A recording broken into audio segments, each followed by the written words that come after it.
Street scandal. Opie and Anthony on satellite radio. Host Anthony Cumia and Greg Opie. Controversial team. Opie and Anthony apologizing for yet another raunchy comment, profanity-laced rant. Is this the last straw for the raunchy radio duo? Yeah, come on, bring it on. You know what? I think this is hilarious. A whole big bunch of fun. The greatest show on satellite radio today. This show is like the box of chocolates that Forrest's mother was talking about. You're a no-good son of a bitch. Fuck you, motherfucker. We're so much fucking better than you. Absolute lunacy. If you're giving me the hook, fine, whatever. Well, what's going I do on? what I'm told. I don't. Completely out of control. It doesn't get better than this. Come on, it's shocking. But enough of this palaver. Let's get the show on the road.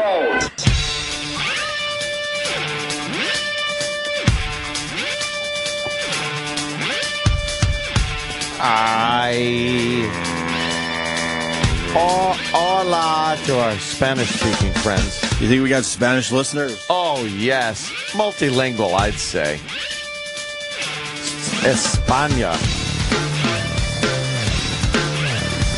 Yep. Let's do this. Morning. Yeah. What is it? Rocking another Opie and Anthony show. We sure are. We had a good show yesterday. Yes, we did. So why do we have to do it again today? I know. Can someone explain that to me? Rerun yesterday's. Fucking Louis has a great show on FX. I mean, it's a great show. Guess what? He gets to wait a week to do another great show. Yeah. That's how it should be. Imagine Louis has to do another great show today for FX. I think that would suck. That's nonsense. That would be completely ridiculous. Yeah. But radio, we're scumbags. The lowest level of the entertainment fucking food chain, so we have to pump out shows all day long. Like a fucking chocolate factory. We are truly the scourge. It's unbelievable. But, I think about it that way sometimes, but then I think about the listener, Opie, and think they deserve. They don't need half this horse shit either. Give them one solid great show, and then they could, like, kind of hang out with the show for a week. Like, they'll be talking about Louis' show. Yeah. For about a week. They'll be replaying their favorite clips, because you could do that now. It's all over the internet. And then they get excited for the next show. Yeah. Just put it on and try it on for a week. The listeners would agree. They don't need half this horse shit. Fuck you. Maybe 60% of the show is worth replaying. Fuck you.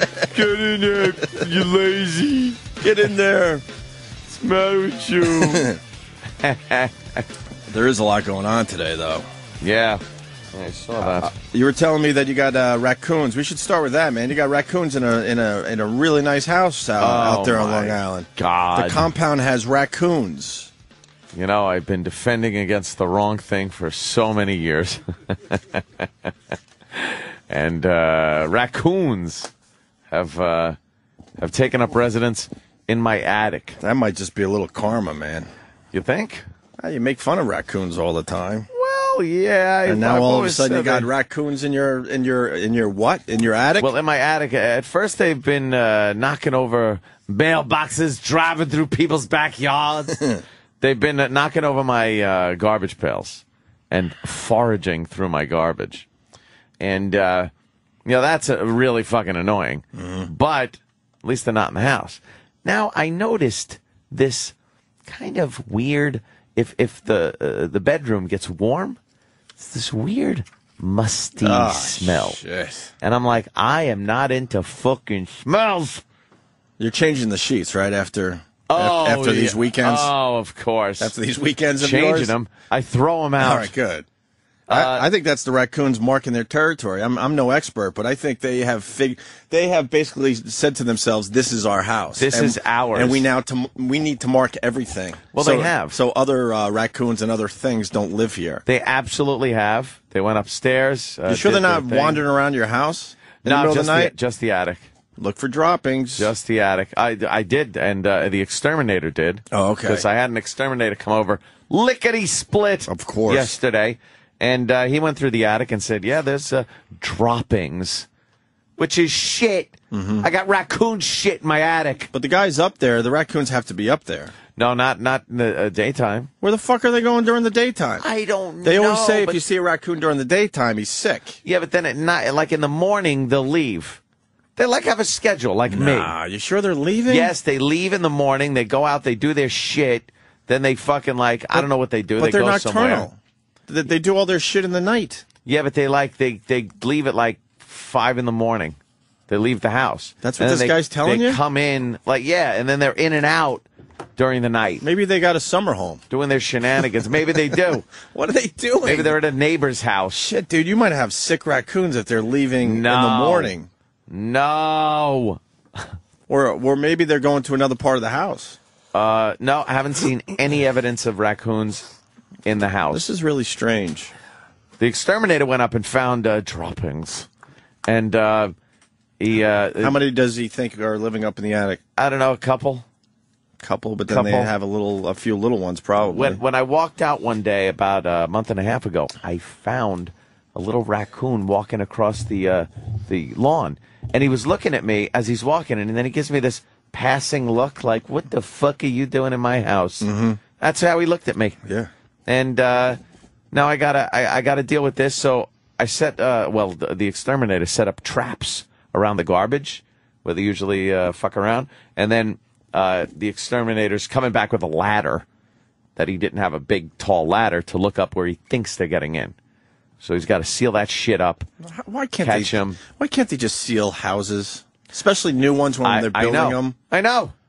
What do you New mean house. he sees where they're coming in? He thinks that there should might never be happen. a place where that round turrety thing meets the square roof, which, I want to kill my builder for a design flaw. Leaving that. Yeah. Has to be, right? Yeah, it's got to be. So is it by a tree? Or are they going up to the roof and finding it? They'll climb up anything, those things. They'll use anything to climb up. They're amazing. Little magical creatures. Are they as bad as possums, though? Or as disgusting as possums? Yeah, they're just I don't think so, right? They're cute. Is the problem. The problem is they're cute, but I would imagine they do a hell of a lot more damage than possums. Destructive, shit like that. You could run over a possum and it'll pretty much just keep walking. Yeah, they are. I've run over a possum before. Horrible things. Just the thud it makes. Call them a possum or an old possum? Huh? Do you call them possums or old possum? Old possums. I hate the O in front. I saw an old possum. So I have trap set. And so last night before I go to bed, I figure, let me check the trap. I go out there. Isn't that creepy, checking traps, though? Yeah, a little When I was bit. catching mice in my old apartment, it was always creepy to go check the traps. Check the trap. Well, these are humane traps. Aw, you should get a bear trap. They catch them, and they catch them in those little, wire traps. Right. And then things like hisses at you and gets all pissed off. Yeah. And I poke at him with a stick and then throw the trap in the pool. But I check the trap, and I see these shiny eyes looking back at me. And you're like, and the damn, trap I got is one. shut. I'm like, You got a raccoon. nice. So as I walk up, there's a little kitty in my trap. Oh, Jesus. A kitty cat. There he is. There's a picture of the kitty cat. So now I had to figure out how this trap works and open it up, and the kitty was hissing and all pissed off. Was he scared, you think? Oh, he was petrified. Poor little guy. So I opened it up, and he darted out and left, and then I reset it. Have you ever seen that cat before, though? No. Is it your neighbor's cat? I don't know where it came from. Fuck, dude. Little Animals are just fucker. taking over your backyard when It's you're not. suburbia. When you're not They're- around. They're everywhere. I swear I'm going to get a pellet gun. Little fuckers. But then I set it. So this morning when I leave, I check the trap. Mm-hmm. It's open. The food's there. The raccoon didn't go in. No. The dumb cat's going to be in there, I bet, when I get back home. Of course. Raccoons, I hear, are really, really smart. They're very clever is what it is. They're clever. They get into anything. No matter what kind of garbage pail you have, they get in it. And my garbage is usually spilled all over the side of the house. You're going to have to throw your house away. You know that. No. If you fucking threw a couch away because of a lousy little booger from a little kid, I think you might have to throw the entire house away now. Well, it's not that bad. It's being worked on. It's being fixed. It's being cleaned. Everything's being done. I got to get rid of these. So I told people I had raccoons in my house. Raccoons. Raccoons? Yeah, I used an apostrophe. Raccoons. And, of course, they made all types of inappropriate jokes on Twitter about that. Did that make you happy? Yes, it kind of did. Let's be honest with each other. That made you really happy, didn't it? But I said, I go, look, let the obvious jokes begin to try to weed out the more obvious ones. But some people came up with some clever little jokes. I was surprised. But yeah, that was great having the exterminator over. And the only reason they found that is because the AC guys were up there fixing my bedroom air conditioner. And they discovered all this? And yeah, they said, you got a raccoon problem. I'm like, wait, exterminator, call them. Wait, yeah, you were saying you had an AC problem yesterday. I don't know if you said that on the air, so maybe the raccoons caused that. No, that was caused by a blocked coil. Just a coincidence? Yeah, it froze up. You sure it wasn't the raccoons just peeing on everything? Just pissing on my air conditioning unit? No, I think I would have smelt that coming out of the unit. It was a frozen coil, and the fan was blowing and had nowhere to send the air. Right. So the fan got overheated and burnt out because I kind of smelled something burning. Let's go to Bob on Long Island. Bobby. Hey there, Bab. You got something on this for Anthony? Yeah, well, anybody any exterminator that comes to your house without a ladder on the truck is not a true nuisance wildlife guy that's going to do this job right. He did have a ladder. He didn't have a tall enough ladder. Didn't have a tall. Well, yeah. With the compound, I doubt he would. It's very tall. I have I like the high ground. yeah, but that attic needs to have the raccoons exterminated. And if he told you they're not in there during the day, he's wrong, because that's what they do during the day. They stay in the attics and. Yeah, that's what. Well, maybe they're not. Maybe they're not in my attic during the day. But that's what's confusing. I mean, most raccoons, hang tight during the day. I've been up there during the day in that attic, and nary saw anything. And you have a empty attic, right? Yeah, it's just the AC units. Is there any holes or any other fucking little things in the attic they could be going into? Radio females. Huh? Bad radio females? Oh. No? See him out there. Oh, the little raccoon. Leave him alone. Hey, there's a hole up here. No, I didn't see anything. No holes, no nothing. So they're just not there. I don't know how the fuck they're getting in at this point, but... well, if you don't, if you don't get them, if he doesn't get them, I can leave my number, when I get off the line, and we can get over there and do this. Let's say hi to Larry and Yonkers. Trying to cock block my exterminator. Larry! What's going on, guys? What's up, Larry? I had a serious problem with raccoons this time last year, and here's how you do it, guys. Huh. The first thing is the bait in the trap. Raccoons' very favorite bait is marshmallows. Yeah. Skunks won't touch marshmallows. Possums won't touch marshmallows. You narrow down your kill to your raccoon. Well, there are marshmallows in my trap. Oh, so yes. You knew that already. Yeah. Here's what you got to do. You got to get a 55-gallon drum, fill it with water, put it in the backyard, have a hard trap, catch the raccoon, drop them in the drum for 5 minutes, you drown them, you put them in a garbage bag, and you throw them in a local dumpster. Nobody answers, no questions, no smell, no tell.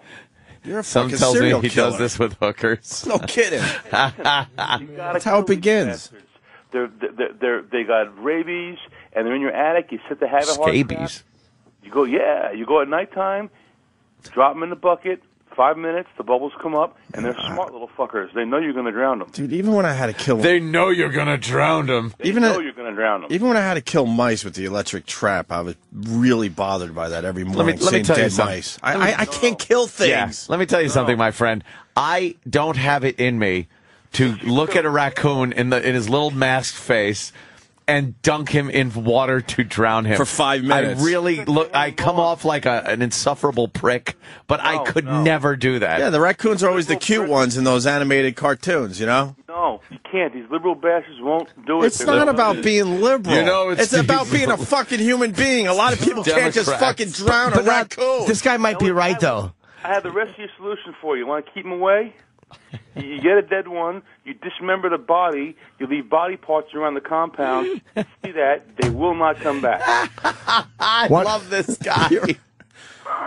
Hey, guy, I had little kids. I don't want rabbit raccoons around a little kid. Oh, jeez, Uncle Paul. All right, I understand. What do you do if they misbehave? Drown them in a fucking drum? No kidding, man. I understand that's how you took care of them, sir. But what I'm trying to say is the average person, I don't think, could do what you just described. But Anthony's not the average person. He's a very unique. No, I don't think Anthony could fucking drown animals. He could do a lot of weird shit, but he's not that guy that will go out there and drown animals. Revolution. I'm a school teacher, and I love kids, and I love animals. But raccoons are a hazard around the house. Revolving Monk wants to know if this is Colonel Kurtz on the phone.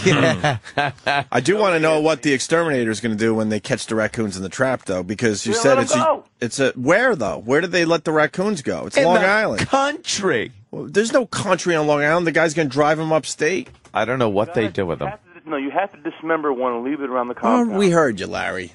Very disturbing for 6:20 in the morning. No one's going to do that, Larry. No one's going to do that. No one is cutting up a raccoon and leaving body parts strewn about the yard. And he's got little baby kids. raccoon arms. A little. If I had one division of men like that, our raccoon problems would be over here very quickly. Solve your problem. That's how the raccoon laughs. Doesn't the body parts horrify the kids when they're walking around your house? No, we don't do that here because we're in Westchester. It's too small of an area. But that's what they do in Dutchess County. Put a raccoon head on a pike in front of the house. A tail, a foot, something like that. They know. They're very smart. They recognize those body parts. Yeah. Larry, what do you do for a living? I'm a school teacher. I'm perfect. You did say that. I'm sorry. I don't blame you then. You have to deal with those little fuckers every day. You probably have to get a little of that anger out at home, huh? Have you ever cut off a little raccoon foot, Larry? No. I have good. I'm an automotive teacher. I have kids that are they want to be there. All right, Larry. It was a dumb little joke. All right, if we relax. Yeah. Larry's a weirdo. Yeah. Larry's wound very tight. You're a weirdo. It wasn't supposed to bring down the house. It was just supposed to be a quick little chuckle. Get a hold of yourself. Yeah, you really are panicking, Larry. All right, Larry. Anything else? No, that's it, guys. Have a great day. All right, Larry Thank from you. Yonkers. That's a fine phone call, though. Larry's a creep. That's a fine phone call. I bet you right now Larry's a raging hard-on. Just thinking of those little fucking raccoon body parts all over. Dicing up raccoons. Yeah, raccoon feet. Let's go to Stryker. Stryker. Oh, maybe it can help. Hey, can't. Anthony, I'm just hoping that you don't catch Opie in that trap with the marshmallow. Oh, now. Like he'd try to pick him up with his hiney. All right, I did pick up marshmallows with my hiney. What homosexual activity have you done, Stryker? None. Well, I mean, you had to have done something like picking up marshmallows with your ass. No, I haven't. Nothing, huh? Nothing. I can honestly say that. Yeah, that's a one-way. That's a one-way route. Oh, I see jokes being made about Larry here. Yeah. It rubs the lotion on its pelt. It does this whenever it's told.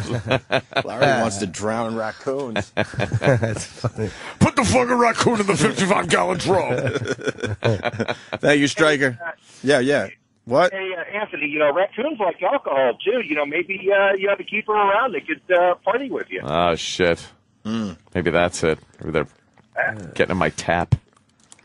That might be where they're at during the day. Better check on your outflow there of Oh, my God. All right, thank you, Stryker. Jesus. Steve in South Carolina. Steve. Oh, God. Yo, tell him about the raccoon, Larry. See, everyone's very excited that you have raccoons, Anthony. Yes, they're very excited. They all want to help on the phone. And they love using the coon line. Yes. They love saying, I have a coon problem. Because raccoons, especially down south, they just call it going coon hunting or something like that. And they made a lot of jokes, a lot of inappropriate jokes on the Twitter. Why'd you call them a mask face? Because they're little eyes? Yeah, they have a little mask. Oh. They wear a little mask. They're like little bandits. And their little hands work like hands. They open up little things and they pick it up and they eat. Oh, they're adorable if they're not in my house.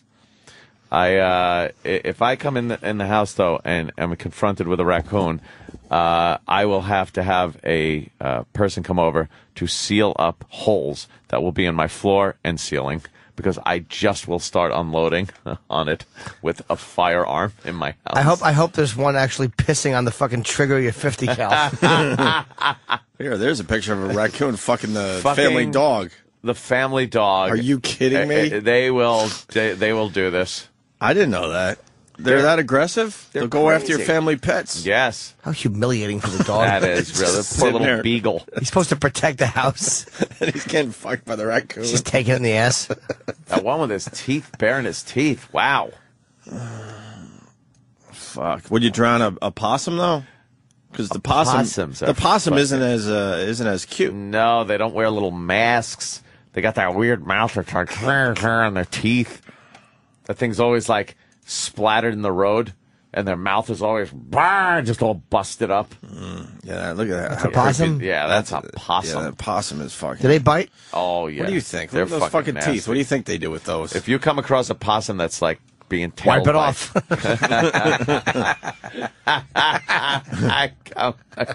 All animals bite. You see little possums following them, you stay the fuck away because they really are defensive of their little children.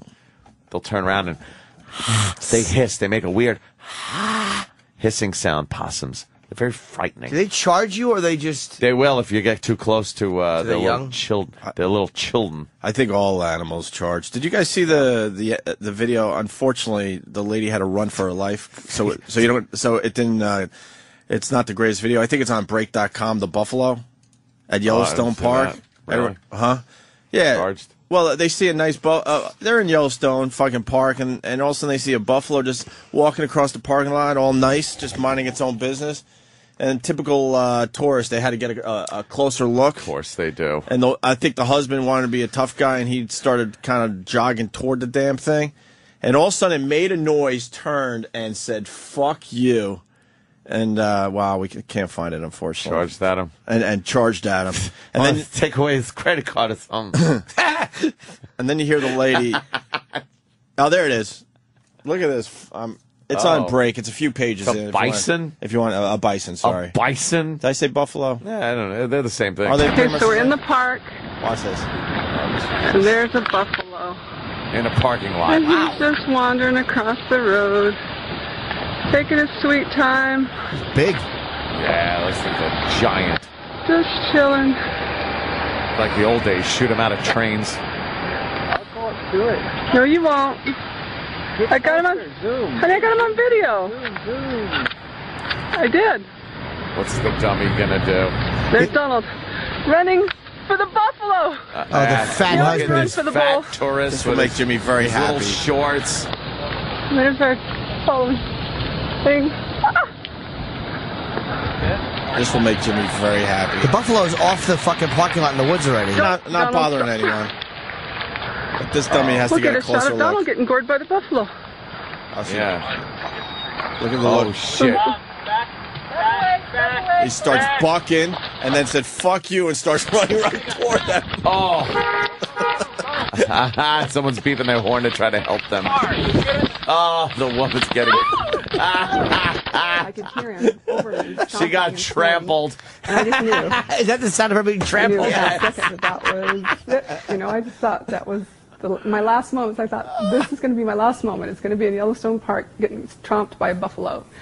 They say stay 100 feet away. We were about 30, 35 feet. I zoomed in on him, but that wasn't far enough because they're fast and they could turn She's on a all dime. fucked up. She's all fucked up, showing her really bruised thighs. I'm not saying I wouldn't go look at it, but I wouldn't walk towards it.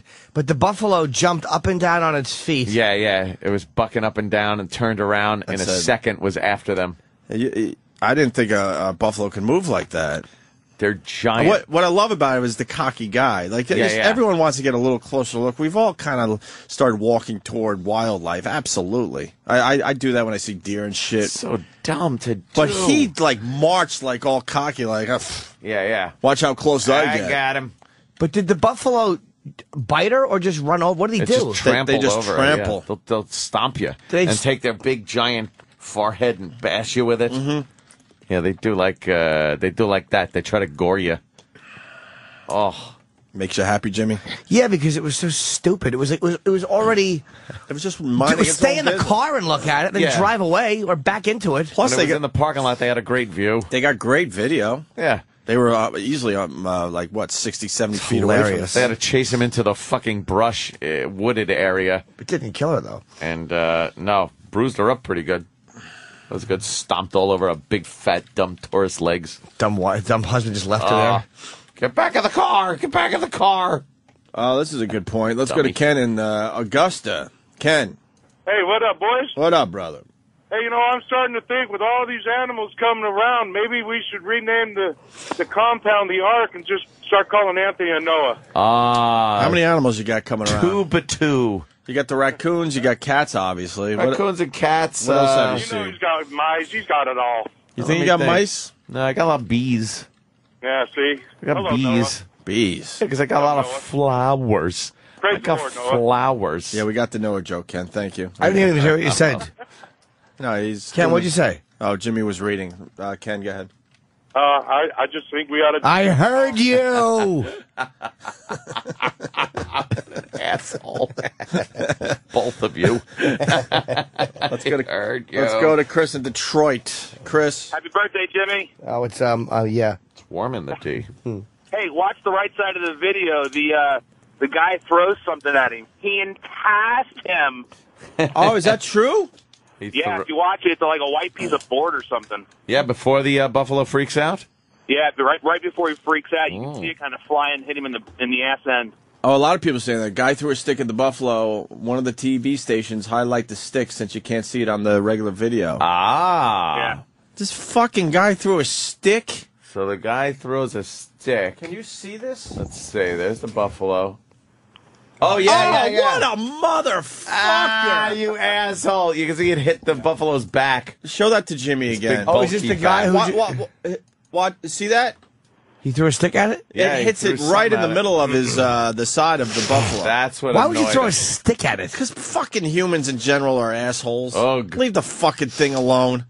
So that makes sense. Why the fuck would you throw shit at him? What See a that? jerk off. And the thing just really got angry. That's why it said "fuck you" and turned around. It was minding its business, and the guy had to throw a stick at it, minding its own beeswax. And the guy throws a fucking stick at it. Oh, did he piss that thing off? Wow. What does he think? Like, people think animals are too stupid. It's like, he won't know where the stick came from. No, he knew exactly where they're it came fully from. aware. You dumb motherfucker. That buffalo was just jumping for joy at the idea of pouncing his fat He really was jumping for joy. Buffaloes look stupid before they charge. They really do. They're just big. You can almost hear them going, boop, boop, just running. God, idiots. Look how muscular they are, though. They're strong. Jesus. Oh, I think so. Crazy I think strong. They can bench press a lot. They got a yeah. fine upper body. I hate You ever this see one fat at the tourist. gym? It's amazing. Yeah. Yep. This big fat tourist. Why did he throw a stick I at it? throw something at the buffalo to get his attention. I love when you go to a zoo and if the animals are sleeping, you get to see a lot of people, throw little pebbles and rocks at the animals. Try to wake them up. Because they need the animals awake. Hey, you paid good money to get in there. Wake the fuck up. Let's go to Rob in New Hampshire. Rob. Hey there, Rab. Hello, guys. Hey. I went out to Sturgis a few years back, and we rode out to Yellowstone. And I had my buddy take a picture. I got about 15 feet from a buffalo, turned around, and he snapped the picture. The thing looked up, bucked it up and down like a wild horse, then ran across the street, dropped down, and rolled around on its back like a dog. Scared the shit out of me. Why would it do that? I don't know. Stupid. Yes. Wanted to get stupid. a picture in there, one. It's just stupid. Did you pet the buffalo? No, I didn't pet the buffalo. I understand trying to get a little closer to get a nice shot. Yeah, look at it. Got about 15 feet, and it was a little too close. But this asshole had to throw a stick at it. Has he explained why he threw a stick at it? It looks like a tampon he threw at it. If you look at it. It looks like a baton or something, right? Yeah, a little board, little piece of 2x4 or something. Yeah, those things get pretty mean. If you look online, I was watching a show once, one of those stupid TV reality shows, and the buffalo actually threw a person nearly 20 feet up into a tree. Oh, wow. shit. Oh, this guy knows why. Thank you, sir. This guy knows why he threw the stick. Mike in Wisconsin. Mike. Hey, guys. Hey, remember the old gag where you take your wife on a lovely cruise ship and then she accidentally gets thrown off the back of the cruise ship? Ah. Well, this loser, he couldn't afford a cruise and he couldn't find a secluded cliff, so he was begging that fucking buffalo to throttle his wife. If they had a real sensitive microphone, they probably could have heard him mumbling to himself, "Please kill my wife. Kill my fucking Go wife." get her. Get this bitch. Can you imagine? That's it. I like that. I like that theory. Get this glum cunt. All right. Why don't we go to Greg in D.C.? Greg. Good morning, boys. Morning. I actually got two of them. One Opie probably heard of when he was up in Buffalo. The best one, though, is when you type in alligator fail on YouTube, you get to see dummies who supposedly train alligators shove their entire arms inside an alligator. Oh, yeah, I've seen that one. Yeah, well, there's a whole bunch of them. But whole bunch of trainers getting bit? Where the guy gets his arm pretty much twisted off, yeah. Yeah. And goes into a death roll. Mm-hmm. But when you were up in Buffalo, I've got family up there, and we used to go to Canada every year. And did you ever hear about the people who go to the dumpsters at night in the summertime? Oh, for the bears? Yes. Yeah. What? Seen that one. You never heard about that, Opie? I really haven't. Talk me through it. Oh, no. These dummies will go to dumpsters in the middle of the summer, just families in their cars, and will sit in front of dumpsters or big, just lots of like landfills, and bears will come and start eating, and these people will turn on their lights and they'll put food on top of their car, hoping to entice a bear to come to their car. Anyone have video of this? And when the bear comes to the car, YouTube. They stand up on their hind legs and start pushing in the windows. Wow. Yep. Like, boom, boom, really, really strong. I got to be honest. I think I would do that. You would do that? Yeah, I think do I would that do without that. a weeping. I'm not perfect. I think I would do that. I would fucking drive up to a dumpster and watch the bears. Oh, my! I don't know if I would put the watch 'em. food on my car. on your That car. sounds completely crazy. Yeah, it's the dummies who put sandwiches and candy bars and things on top of You've their heard of this, car. Ant? Oh, yeah. Seen a thing of it on the television. He saw it on the television. And then the last one is... Well, Jimmy and Voss used to watch the Rats when they were coming home from the comedy clubs. Yeah, that's We would creepy. put peanut butter Reese's cups on the ground. on Rats. Voss's balls. Yes. And then I would lick them off with a rat hat on. I just had a hat with two little ears on it. And we would park up in the 70s where it's now the subway station. Yep. And we would watch the rats. We would just put, there would be like 10 or 15 of them on the So garbage. many of them would come out of Yeah, that. it's infested. Those little areas, those little median They're all strips. over in New York. The median strips in New York City where you have like the grass and like the foliage, Yeah, it's overgrown. always rats in that. Because people are just throwing shit, food man. and shit they're done eating. And they can hide there. It's a perfect place to just throw your shit. You see it rattling around, like the grass or whatever, is moving, the weeds. and it's rats. Yep. Bunch of rats. I'd hate to have rats. Oh God, they're giant, creepy. Thank you, Greg and DC. How big are possums? No problem. They're as big as rats. I Possums think. are bigger than rats. Aren't they Oh, they're bigger than rats? Yeah, they're like They're like small dogs. a couple of feet long. We got 2-footer They kill little kittens and stuff too. Like with their nasty tails too. They got that nasty hairless fucking rat tail. Oh, there's a good one. There's a possum that was made good. Do you have a Oh, that video of tire went possum? right over his midsection. They're so fucking dumb. Yeah. They're constantly being run over. You see a lot of dead possums. I on wonder the if road. anybody has them as pets because they are mammals. Aren't most mammals make petable? I don't know. A possum is just. possum. First of all, it's ugly as sin. And then secondly, I think they're just nasty. I don't think they could really be trained. I mean, if you have it from possum birth. Yeah, I think too many instincts to weed out, to domesticate them. Oh, Like right. raccoons, too, are the same thing. You know, they're cute. People would like them, but they're nasty animals. Really creepy. Think it'd be hard to have a koala bear as a pet? Ugh, Or a panda? Yeah. What an annoyance. Just slowly. Koala bear would slowly ruin your house. They move all slow, but he'd slowly like rip the arm off your couch and you'd be going, no, stop it. It's just chewing your table legs, but real slow. Are they slow? Yeah, they're very Oh, my slow. God, they're fucking They just kind of pain in the move ass. around their little eucalyptus trees. It's like, hurry up already. They never have coughs. AJ in Utah. AJ. Hey, morning, boys. I have Morning. two Hello. things for you. I'm not a fan of the two things, by the way, when you call a radio Exactly. show. How about one and then we'll vote? Yeah, you choose one solid thing and fucking say it and get the hell. Go with it. Okay. All right, go with the two things. Maybe I'm wrong. A couple of years ago, family and I went up to Yellowstone, and there was a herd of about 30 to 40 buffalo crossing the road. And this jackass behind me started blowing his horn to speed them up and make them cross the road faster. And two of them turned, thought it was me, and charged at my car. That guy fucked you good.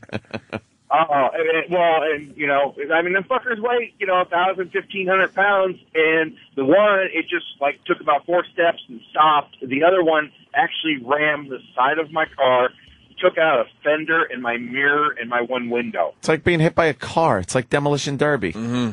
Pretty much. Hey, and, raccoons will kill a dog. We had one kill my neighbor's dog. It actually smothered the dog. And this was like a big German Shepherd. The dog smothered it? What did it do? How did it do that? It actually, using its claws, the two had gotten into a fight. The raccoon was able to get the dog to the ground and actually wrapped its claws around the dog's muzzle. Wow, that's fucking, like, murderous. That's prison shit. No kidding. That's raccoon prison shit. He cracked a little gas balloon over the dog's head and burned him. Jesus. All right, all right, man. Whitey in Illinois. Whitey. We're learning about nature today to start the show. What do you got, Whitey? Morning, gentlemen. When I was a kid, I lived across the road from a farmer who had cattle. And me and my friend, when I was about 10 years old, a friend of mine and I walked over because he had a dead cow in the yard. It was kind of winter time. It was a little chilly. And you know how kids are. We started poking this fucking cow with a stick, and it starts moving. And come to find out, there was a possum inside it.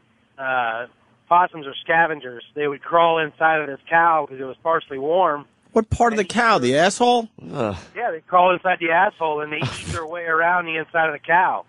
That's pretty fucking sick. You really want one of those for a pet, Jimmy? I hate to kiss a possum after he was eating cow asshole. Cow ass.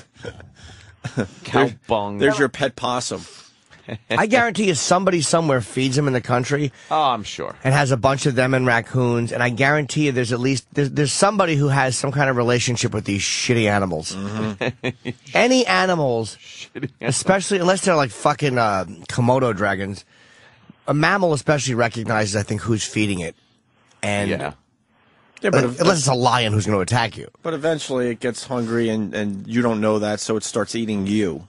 Well, it's not what I'm saying, unless it's a lion or a panther. You got to really figure out its eating schedule, or guess what? You're going to be in deep trouble. But if it's a small animal like a possum, I mean, possums can't kill you, and neither can a raccoon. It would be really annoying if it starts gnawing at you, though. But they are very rabid these days. Yeah, raccoons, especially out on Long Island, they've had a lot of cases of rabid raccoons.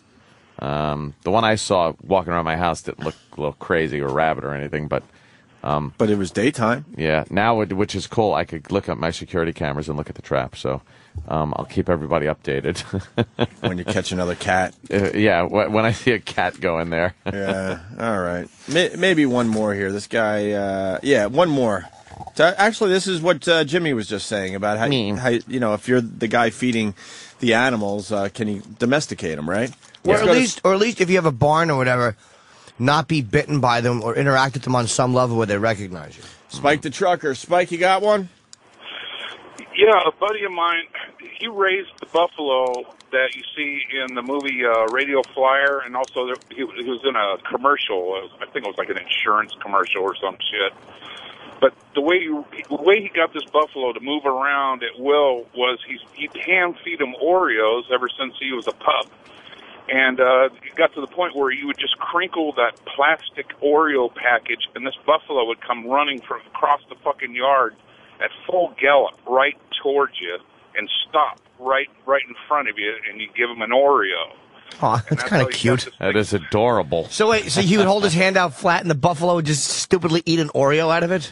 Dumb. Yeah, it was just like a dog. The thing would just come running up to you at a full fucking gallop, and then just stop right in front of you, waiting for his Oreo. Oh, how cute is it? How big was it? I think it got up to like 2,500 pounds. Oh shit, that's a car. God, would the buffalo let you pet it? Would he let you pet him? Yeah, he just stand there and look at you, big brown eyes, just, huge fucking horns.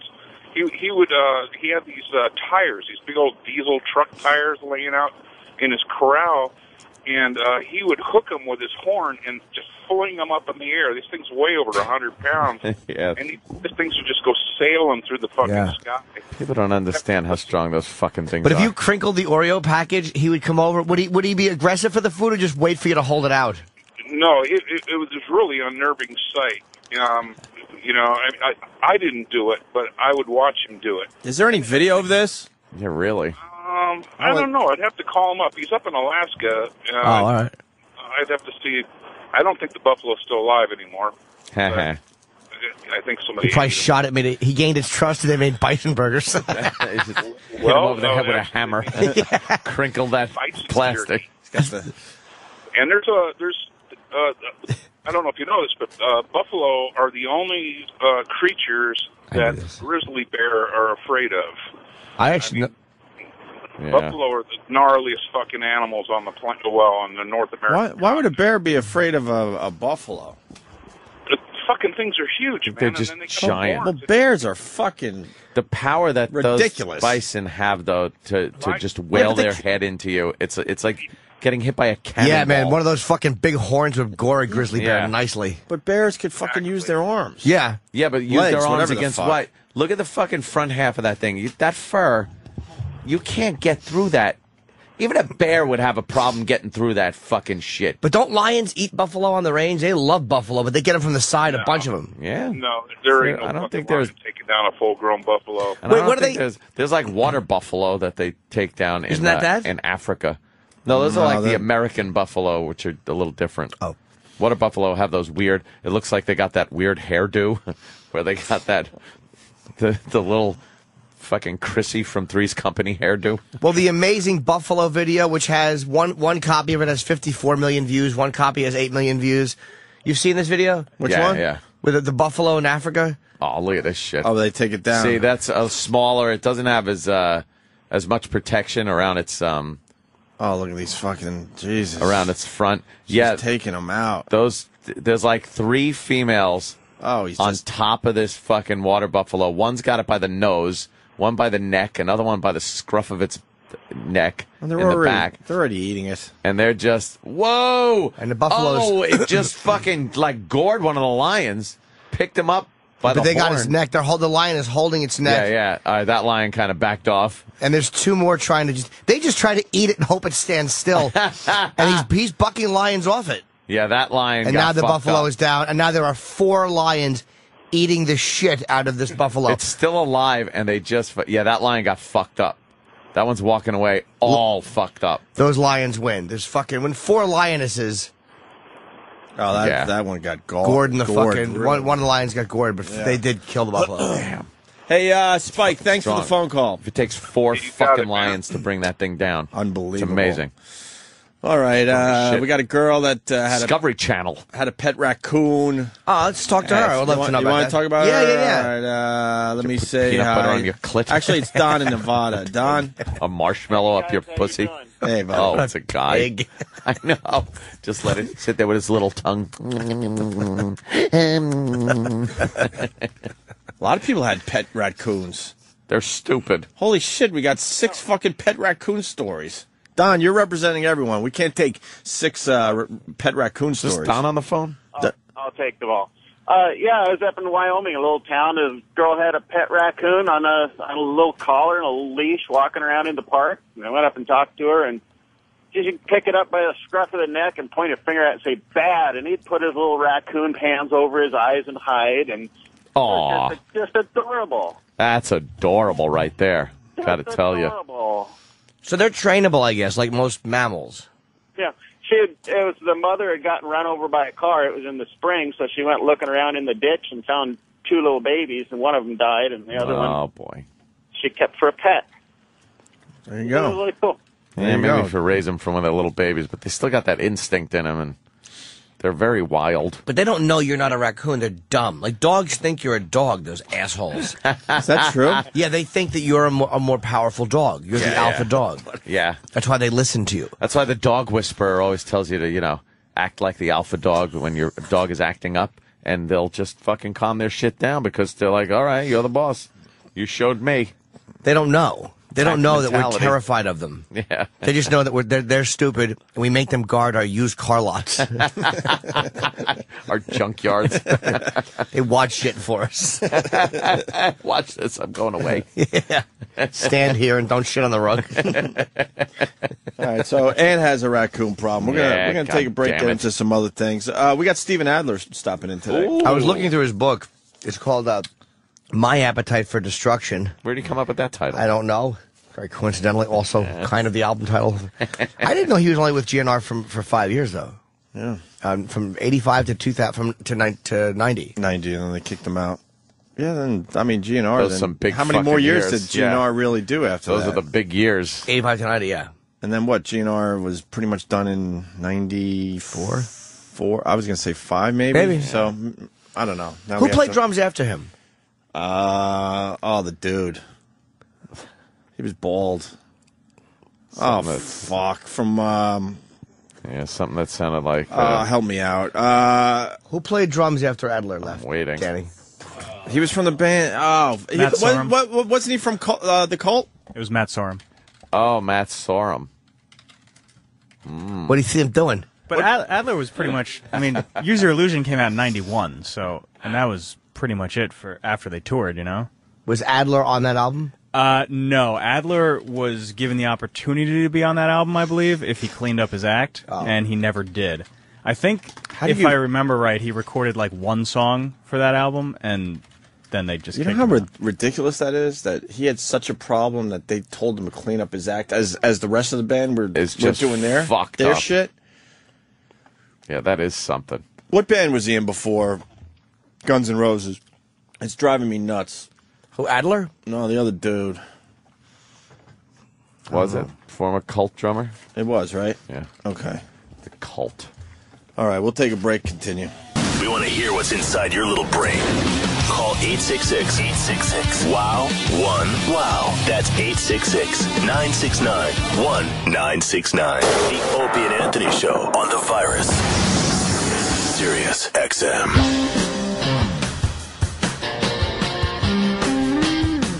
Busy day in New York today. Obama's in town. He's taping today for The View. Oh, Today? great. Today. He tapes today for tomorrow, I guess. It's It'll be by on our tomorrow. house. I know it is. And I saw all the, yesterday, all the things were set up. Yeah. That it was going to be hard to drive. Great. I wonder if we'll have problems driving over there later. Not me. Ah. Yeah, we'll figure it out. Must be a pain in the ass to be the president. You can't do shit without them closing off everything. Must be great. When did that start, you think? It was happening with Kennedy. November of 62, I think it was. You think it got way worse after that, 63? obviously? Oh, yeah. Yeah. Why didn't they do it live? I thought that show was live. What's the matter? Is that the conspiracy thing? They don't want Obama going on there live? Might trip up? What do they need? Everything, squeaky clean and edited and shit? Is that it? Come on. Come on. There's a live audience. Yeah. And I'm sure there'll be press people there, so if he fucks up, they're going to pick up on it. Probably whenever his schedule will allow. Schedule. Schmedule. Why aren't they just showing it today, though? Yeah, why not show it today, live? Do it live. That seems to me be a little more exciting, more spontaneous. Maybe he was only going to be in New York a certain time today. So he would like to do the show, but he can't do it until this time. Yeah. Well, Hasselbeck hates Obama. I would. Let's see if she's got balls today. She'll be a worm. You think she'll just be a worm? Because she. Oh, whatever. If you don't like Obama, that's fine. But I mean, don't be a phony. Right. You have a chance to really, attack him, whatever you want to call it, and she'll just sit there all nice. I don't like her because I think she's what a lot of them think they couldn't get a smarter fucking broad or a more tenacious broad than that cracked up idiot. Broad. Really though, get a woman who's at least going to defend her point vehemently and not be just a flustered mess. She's a flustered idiot. If you want to have fun, watch Elizabeth Hasselbeck videos on YouTube. She's had a lot of fucking problems on that show. A lot of issues, man.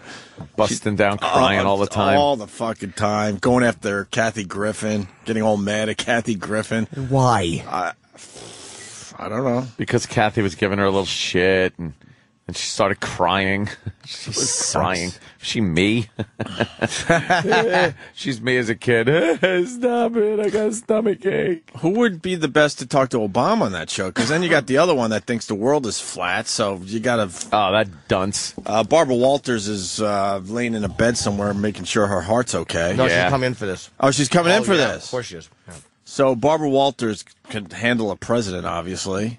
Yeah. And then Whoopi, I would assume, would be right in there. I'm sure. And then Whoopi's Joe going to be Behar- all like, sister, brother and sister kind of a thing, I think. And then Whoopi. Joy Behar will, get a few lines in, a few Joy jokes. throwing some jokes about the Republicans and the Tea Party thing, I think, just to, make him feel better about himself. And That's exactly what I would do. They'll all laugh. I'd be fucking Gary Grovel. Gary Grovel. Good point, sir. Good point. Very good, very good. Yep, I agree. You're fantastic. Here's a guy, Ron in Jersey. Yeah, he's doing some time in Jersey today as well. Ron? Hey, what's up, boys? What's up? Hello. Morning, Amy. Morning. Yeah, that scumbag is coming to Edison, New Jersey today, and it's 4 blocks from my house, the little sandwich shop he's going to. So he's going to fuck up everything in town and cost the town a boatload of fucking money we ain't got in the first place. So he ought to take his ass and go back to fucking Washington where he belongs. Just so he can, what this amounts to is campaigning. He's campaigning. Just so he can have a goddamn sub sandwich from a local place and promote his small business loans, which are going to cost everybody 10 times more money. This guy's a dick. He ought to just... he's promoting his small business tax? Is that what he's promoting? Yeah. How to kill the economy the rest of the fucking way. Yeah, good luck.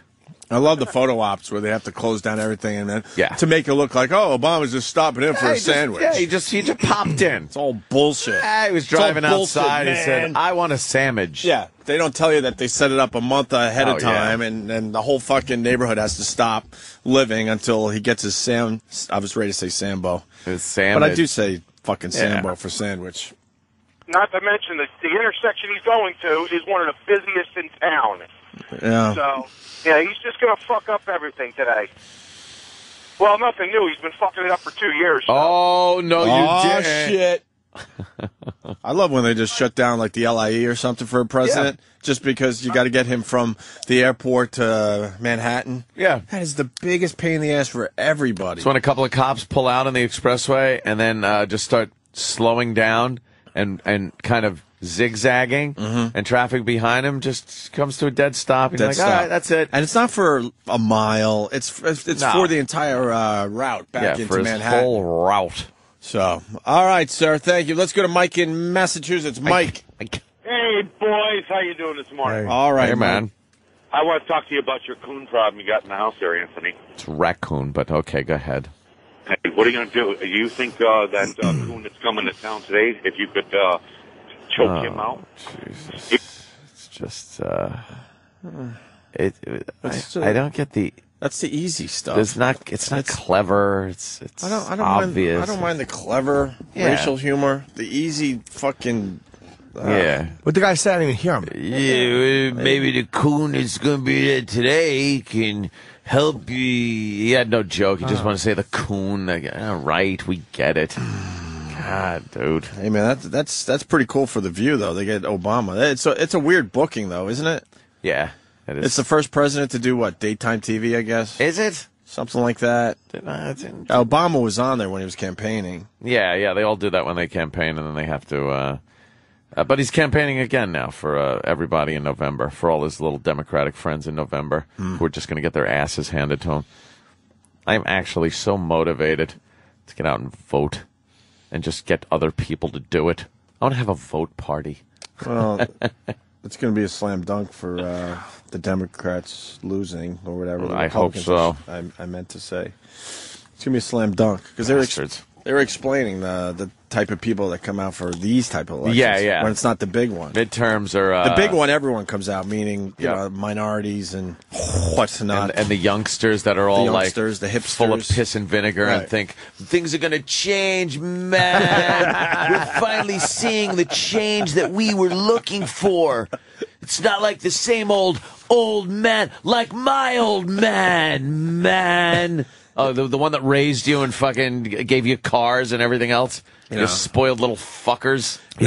It's just another sign that we're getting old. Like, you know, when you feel a little ear hair coming in, you're like, all right, I'm getting a little older. But then the other thing is when you realize that nothing changes, man. Nothing changes, when you have to man. when you have to accept that, then you know you're getting up there in years. We changed the world back in the 60s, man. Did you? We thought we were changing the world in the 70s and 80s, then too. you grew up and became an insurance salesman. Shut up, you hippie. Yeah, but they wear their Jerry Garcia ties to work. Yeah, man. So a little still living, connection. They're still living the dream. Believe me, you're not changing anything. Anything worse than an old hippie? If you wanted something changed and it changed, it's coincidence. It's just coinky-dink that it happened at the same time. So. Yeah. Yeah, because of midterm elections, a lot of people, you know who come out? Yeah, a lot of professional voters. Right. They don't get the youngsters and motivate them. They don't get the ethnics and motivate them. It's what? Not president? Obama's still president, right? 2 more years? What? Okay, yeah, I can wait. That's what they do. Right. Hopefully, the Republicans will take away some of this dummy's power. Oh, we'll see. We got some weird thing that happened. Sandy Kane came in yesterday? Lovely girl, a lovely girl. We did a makeover with her and tried to turn her into a person. A person. I failed miserably. Turn her into like a young Britney Spears. Your pictures, wow! Did they get rave reviews? The pictures, people just loved it. Yeah. On when you twittered the picture of yeah. Britney Spears. She looked just like her. She sure did. And then I popped a video up on the YouTube channel, Opie Radio. The YouTube. It came out pretty good, I guess. But Sandy Kane left some horrible voicemails yesterday. She's now angry. Over a hat or something? Yeah. What happened? Did you guys take her hat? I know all sorts of crazy shit happens after we leave here. What happened to our hat? I don't know. Why are you laughing? It's the first time hearing about the hat. Well, I haven't seen the hat. What'd you do to her hat? I don't do anything to the hat. Does she have her hat back? No. When are you going to give it back to her? I don't know where it is. Why are you smiling? I'm happy. Why? Why? I'm just a happy guy. Oh, boy. I think starting at 11 o'clock, you push a lot of fucking little buttons around Oh, here. yeah. What do you know about Sandy Kane's hat? She's missing it. She's basically leaving death threats and calling the police over us. Yes, she did. She left like 3 voicemails on Steve's phone because she realized she left them last night. So she's in here on Monday, and then on Tuesday night she realized she'd forgotten her hat. And then she thought that since Steve hadn't called her back, somebody must have stolen the hat. So she called a few times. 3 times total. And does anyone know where the hat is? I don't. Holy shit, where's her fucking hat? I don't. Daddy, my hat blew off. Is it her cowgirl hat? Your head had been in it. I hope your goddamn head was in it. Best line ever. Goddamn head was Hope in it. your goddamn head was in it. The hat. I'm sure somebody knows where her hat is, but I don't. Yeah. Is it the cowboy hat that she needs for her dumb fucking Times Square thing? She does say she needs it for work. For work. Why doesn't she stop? Well, she left this message. You know, Steve, it's Tuesday night. I just came in. You know, being Britney Spears and all that bullshit, I left my fucking hat up at the studio. And it's Tuesday night. We did it Monday morning, and I'm first realizing that I don't have my fucking hat. Because, you know, it really threw me. I couldn't have... That's her whole fucking world. She needs her dumb hat. It really threw me. I wish off a building. But she forgot her hat. It wasn't like... How did she forget her hat? It should be removed in a vestibule. Oh, that'd be great. Elevated door opens, hat removal. Or on Jersey Shore. Because, you know, it really threw me. I couldn't do that Dutch interview. They were all out there, and I had to stand them up. And my fucking hat, which I need to work, is gone. And you probably, you stupid interns, your Sam Roberts and your Danny. Oh, they're accusing Sam and Danny. Interns. Stupid interns is what you are. Yeah. She showed you. She might be crazy, but she's not stupid. I don't think Sandy likes me because every time she comes in and like we make eye contact, I just make the face like I smelled something bad. Stink eye. Stink eye. Danny, do you know where her hat is? I don't know where it is now. Oh, no. All right. Turned your Sam Roberts and your Danny probably stole it. They had my stuff all over the floor. I mean, my blue wig. They had all my stuff fucking on the floor. Disgusting. And then they probably stole the hat. Somebody could have called and said, you left your hat here. You know I need that to work, to make a living. You know, and you guys have absolutely no feelings for me. You're no better than the Naked Cowboy, and you're worse. Because, you know, I bent over backwards for you. I did that, and I didn't make money on Monday, you know, for your stupid makeup artist. She got shit all in my eyes. My eyes were burning off. Janine catches some shit. Damn, Janine, you're stupid. She tried to be nice the whole time, too, and she's still. Your stupid makeup artist got shit in her eye. The makeup looked great. I didn't see no shit in her eye. You should have when we were filming her. Fucking pencils into them. Like I feel when I look at her. I want to do the same. Ugh. Get it? I did. That's a good one. I gotta publicly apologize to Janine.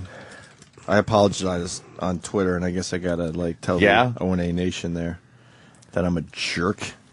You're a jerk. I filmed a dumb video, and I had Janine putting the makeup on Sandy Kane, and I saw this jerk in the office. So in the video, I wrote some annotations, whatever they're called, and I go, "Who is this jerk?" And then Sam Roberts pops his head in the video, and I go, "Hey Sam," it's all written on the video. "Hey Sam, punch this jerk for me." And then Janine had to write me, go, "Well, he's kind of a really good friend of mine." He came with me. Is he? Oh, yeah. Well, you should put douchebag instead of jerk. That's what he gets sitting in the office. I didn't feel good about myself. Stupid guests. She's like, "I don't know how to tell you this, but he's a really, really good friend of mine, really close." And he came up here and really helped out and stuff. And he's still a jerk. Yeah, all right. He's a jerk. All right, good. A jerk. He sounds like a real jerk. He really is a jerk. All right, I don't apologize. Especially, he probably is the one who stole Sandy Kane's hat. Jerk. Think. And I didn't make money on Monday, you know, for your stupid makeup artist. She got shit all in my eyes. My eyes were burning all day. She threw away my eyelashes. I had to go today buy new eyelashes, and I don't have my fucking hat. Now, how would you like it, Steve, if people treated you like you treat me? They do. I don't have my fucking hat. Now, I hope you have it up there, because I want to pick it up. Now, if you'd be so good to call me tomorrow, not too early. I'm going to try to go out to work. Don't have my hat to work with. Be considerate enough to give me a call and tell me when I could pick my hat up if Sam or Danny haven't stolen it. Thank you. Like these you know my number. Wow. Just flat out blaming you, Sam. I know. Me and Dan, I don't know why Danny and me get such a bad rap around here. Fucking Sandy Gibson. That call. Yeah. Fuck. So then I guess Steve, you never called her back? Well, I just these happened at 10:30 last night, so I was already racked out for the night. So no, I have not called her back. And you'll Steve, you don't know what it's like to be in here and catch abuse like Sandy Kane does. I really don't. No, not at all. Yes. Oh wow. Hey, what do you got there? It's just a new hat. Danny and me went to the hat store yesterday. Just ours. Oh, yeah? Yeah. Naked Cowgirl brand. Can you put that hat on? I kind of want to just... Why do I have to put it on? I think you should, Sam. I just want to tweet a picture today, Sam. All right. Would you put that on it yet? Never. It's actually not that bad. It's only touching wig hair. Wig hair, yeah, that's true. Yeah, but it stays in a fucking roach My apartment. hat. I need my hat for work. My hat. You have the hat. Danny took the hat. Dude, you got to text her that picture. Oh, yeah. Text her that picture. Someone has to text. Too bad you can't take a picture with 5 penises on her hat. Text her the picture. Just coming on it. Jerk off on it. Like a circle jerk. That'll be fun anyway. Poor Sandy's hat. I'm writing Sandy. that you just stole her hat. But I didn't. Opie's eye, Sam stole. For the record. Did she just Sandy forget it here? Canes. I don't know. This is the first time seeing in the hat. Oh. I wonder where. Well, where did it just come from? Danny's hands. Danny? Where? What do you mean? I went back in the office and I was like, "What's this?" Oh, it was in the Just office. now? I was like, "Let me bring it in studio because we're talking about this right now." Oh, And you just found it just now? Yeah. It So was she just must have in left the- it there. Good news, Sandy. We found your You hat. found your hat. There's no need to panic and fucking start getting all nasty with everybody. Was and the she- fact that you didn't get paid, no one gets paid to come in here, by the way, and you're getting publicity. What do you think? You're out there doing your naked cowgirl ripoff act. Exactly. Stolen act. Your stolen fucking act. Let's be honest here. The guy's completely got a case. And what do you think? You coming in here and getting publicity isn't helping you? We played her song. Exactly. It's not our one problem hand that you washes can't. the other. You can't get her fucking CD anywhere. I introduced her to DJ Who Kid. I mean, this is the next step in her career. And we talked about her dumb fucking CD. Enough with her. Well, I guess the voicemails got nastier. Oh, did they? You always wind up fucking me, and Wow. you should drop dead too, and don't ever fucking call me again. I am going to the police. I and see. If you call me Remix. again, I am going. Mel Gibson I'm going to do a versus charge Sandy of Kane. harassment against you guys. I'm very friendly with the cops in New York, by the way. Yeah, we don't know and any. They like Sure, they me. ride you occasionally. What's wrong with her? She's threatening us with the police. Would you stop it, you old fucking whore? Stop. I'm tired of her. She forgot her She's hat. getting mad at. I don't know. Everyone's surprised that Sandy Kane is mentally ill. Yeah, that's true. She has a New fucking York, growth on her vagina that she named. And people are upset that she's not reacting properly to a lost hat. Gee, why wouldn't she handle this rationally? The picture of the stolen hat on Sam's head. Forgotten hat. Is up for your viewing pleasure. Cops in New York, by the way, and they like me. They treat me with respect. Yeah, not do they? like you. And I'm telling you, Steve, don't ever fucking call me again, or I'll kill you. I swear to God, I will take a gun and fucking kill you, and tell Opie, that fucking piece of shit, to go fuck himself. I hope you all fucking Pause drop this for a dead, second. scum. Message from Sandy Kane. Holy shit. Well, I hope she does go to the police and file a report because her leaving a voicemail saying, I'm going to kill you, I'm going to take a gun and shoot you. Probably nothing wrong There's with a that. death threat right there. Oh, there is. Oh. You know how nice I was to her after the show? Who saw it? Well, Thank you. No, extremely nice. you were. It You were made very me cordial. uncomfortable. I'm like, I can't believe I'm being so nice. And I actually walked her out. I think she probably dialed the phone number that you gave her as yours. Oh, she's mad at me because I didn't give her my real cell number? Correct.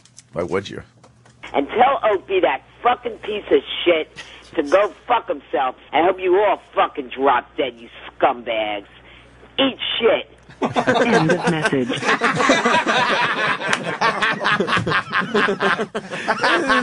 This is so Mel Gibson. Yeah. Shit. End of message. End of message. She so doesn't get that hat back Oh, man. without somebody shitting in it. Yeah. Do you want to see the hat? Who can shit in the hat? D-Boy's probably got a good one, right? She doesn't Just get that shit- fucking hat back. Shit in her fucking hat. It's not our problem she left her fucking hat behind. Exactly. She forgot it. There's one more message. Oh, yeah. Oh, fuck. This is the real Sandy Kane, by the way. Yeah, Yeah, of course. yeah, Who else? This is the one that This is is very, it. very lonely in her apartment when she isn't doing the naked cowgirl shit. Yeah. Drunk. Think so? Next message. And I'm going to the police department and filing a police report that you robbed my hat. Robbed your I am hat. filing a police report. Give me your money. Exactly. Robbed the hat. What did we take? We stole a retard out from under her hat, and it was her. So she's filing a police report. Report that you robbed my hat. Because if it wasn't robbed, you would have the courtesy to call me and say, Sandy, you forgot your hat up here. And why don't you pick it up? I know how much it means to you and your business as the naked cowgirl. Well, I am filing a police report that you robbed me. Because when I went in there, I saw Sam Roberts and Danny. They were looking at each other. All my shit was on the floor without the hat. So I forgot it because I was so bullshitted by you people. If you call yourselves people, and tell Opie thanks for giving me his wrong cell phone number. Oh, that's why she's mad at me. Exactly. She got mad at me. She went. Are you fucking kidding me? Why would I give her my cell number? She gets mad when people give her the wrong number. Hey, Sandy K, my mother doesn't even have my cell number. Here's what's going to happen. That's sad. Not really. I am taking the hat after work. It's up to you. And I am going down to the fucking range today with my Desert Eagle 50 cal, and I am blasting fucking holes in that hat. Oh, no. I swear to you, that's what I'm doing today. I'm going to the fucking range, and I am wheeling that thing out to a few yards and blasting it with a 50 caliber. Is the 50 cal the one that is on your table? No, this is the pistol. Okay. But it's a Desert Eagle 50 caliber it'll pistol. do the job. It will take chunks out of that hat. It will absolutely do the job. Yeah. She won't be able to wear it, though. Oh, she could wear it. There'll be plenty of fucking holes in it. That's the fucking gun I'm going to use. Mm-hmm. And it will devastate that fucking... There it is. That's actual size. It will devastate her dumb hat, and I'm going to videotape it. I can't wait. And then send her the video. She's pissed because I didn't give her my cell number. Yes. Are you fucking kidding me? Give her So bullshitted by you people. If you call yourselves people, and tell Opie thanks for giving me his wrong cell phone number, and Sam giving me his wrong number. Thank you for your friendship and your. Believe me, I'm going to the police about this, Steve. I am fucking fed up that you robbed my fucking hat, and it's the way I make a fucking living, like you do, asshole. Asshole. Fat fuck you. End of message. She called him a fat fuck. Asshole, fat fuck you. That was just hurtful and unnecessary. That was. Has she called back? Of course not. And I can't call her now because she's going to get a gun and shoot me if I do. Well, she also said not to call her too early. Last thing we want to do is inconvenience her. Yeah. I think we should probably address this with her on the phone, on the air. Steve, you want All right. Yeah, she wants you to call her about the hat, but she said never call her Yeah, again. exactly. How does that work? give her a call. So, all right. Oh, that thing is going to make a great target. Great fucking target. I'll wheel that out. Blam! Blam! Just, chunks will fly out of that stupid fucking hat. Mm-hmm. Whose head are you going to picture wearing the hat? Oh, the original owner. Annie Oakley. Oh, look at that dumb hat. Naked cowgirl on it. She clipped it out of something. It's a sticker from where? Her bumper sticker. She cut up her bumper sticker. And Did she? Yeah. Great. Looks like a ransom note on the front of her fucking dumb hat. Oh, God. Oh, she's stupid. You're not worried she's going to take a gun and shoot you? She don't have a gun. Jesus Christ. The hell she think? If she had a gun, she'd have used it already. She's that crazy. Plow. Plow. That's going to be fun. Can't wait. Waiting. I don't think they got her on the line. No? Voicemail. Voicemail? Oh, went to voicemail? Okay. Oh, damn. Well, hand over the hat to Anthony. All right. Yep. Put it in a plastic bag, please. Okay. I'm going to wear gloves. That thing will hang up real nice. Yep, exactly. Blam! Blam! Can't you get a hat like that anywhere? Yes! It's not our problem. She walked out with the most important thing to her outfit. Her dumb act. Her dumb act. Her fucking rip-off act. Was someone else's act, I mean. Yeah, someone else's act. Come on, let's be real. There's a naked cowboy in New York, and she's going to be the naked cowgirl. Yeah. I mean, really, come on. Don't be stupid. Different gender. And her best defense is, he's been doing it forever. You should do something else. He should do something else. He wears the same thing. Yeah. She always says she has nicer outfits than him.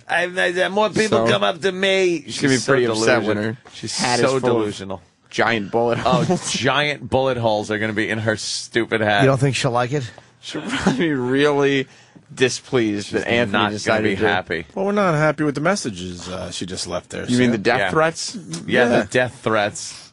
Not good. So I think her hat ought to look like Swiss cheese. We should beat her to the police with the death threat. And that would actually make news. The naked cowgirl threatened. Yeah, we were fucking behind her, giving her a support in the lawsuit. We should leak these tapes to the Daily And then News. she forgets her hat and leaves death threats. Death threats. over her hat. Yeah, that's someone I should be giving my cell phone number to. Yeah, see? Because that would have been to your fucking cell phone. Exactly. And then accuses poor people like myself and Danny. Yeah. Of crimes. Of crimes that we did not commit. Let's get Ron the lawyer to go after her now. Oh, my God. Totally switch sides. Yes, of Death course. threats. Death threats. You were a little fearful of that. I think I was too. I think I'm not sleeping right. Mm-hmm. How do we file a report? Not able to have sex or anything. You got to throw that in all the time. And it's because of Sandy Kane's threats and just thinking of Sandy Kane's body. That's the sex part. I'm a limp noodle. Let's say hi to Dave in Connecticut. Dave. Hey there, Hey, Dave. good morning, boys. Good morning. I was thinking that maybe the fugitive might get his hands on the hat. He might have to go find it that way. I am the naked cowgirl, cow hat fugitive. I have the hat. You would just get everything wrong. No. Every day his clue would be that he's in Maspeth. Right. I'm in Queens. I live there. You could find your hats and... Oh, 1 minute. I'm on the phone with the radio station. I'm doing a bit. They don't know it's me. They don't know. They think it's the fugitive.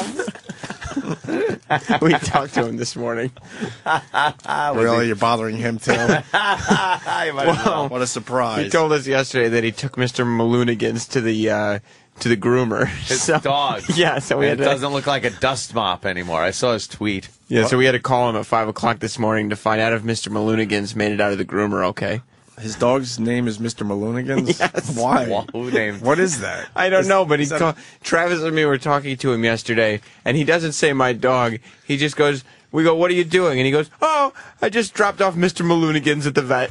Or the groomer. It might be the best name for a dog I've ever heard. You know, only a retard would name a dog Mr. Maloonigans. And refer to him as such. It's Mr. Maloonigans. And he's a schnoodle, and Bobo pronounces it schnoodle. Schnoodle. He's a schnoodle. A schnoodle. His shoulders go up when he says it. A schnoodle. Can we play the fugitive clip? I want to hear Bobo as the fugitive. For the new listeners. Where he breaks character. Too long to explain, but you'll see him break his fucking character here. Fugitive. Can I ask you, what borough of New York do you live in now? No, I live in Queens.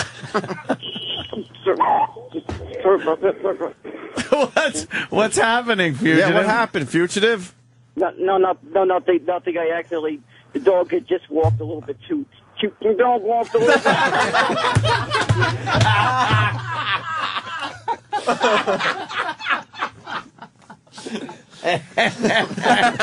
That is the greatest Bobo clip ever. Nothing, a dog walked up to a dog walked up. But who realizes 10 seconds later that they broke character and it might not be a good thing.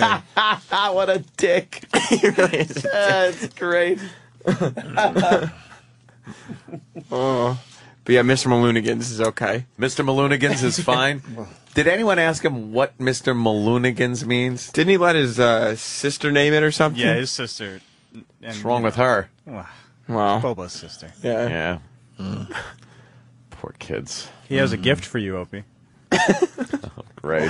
For your son, actually. Will people just leave me alone? Bobo's got a gift package for you. Just leave me the fuck alone. Would people just leave me alone? For real. We heard about it. You're going to like it. Unless you're a normal human being, then I would appreciate your contact. Mr. Maloonigans. Holy shit.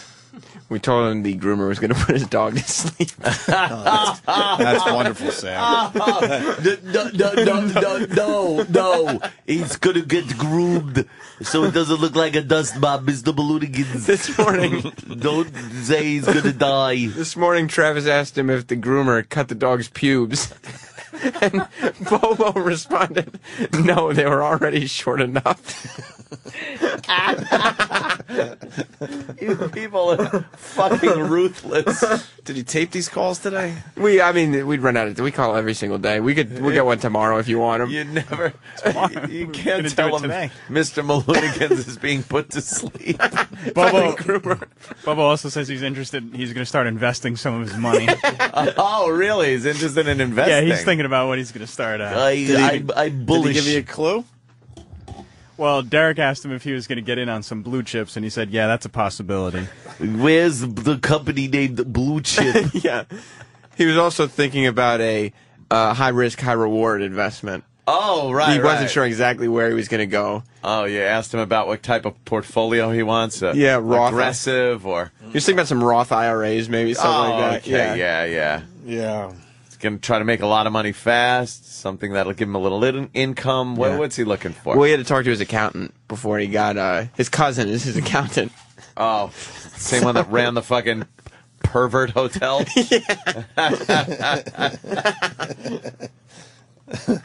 What a fucking rip, man.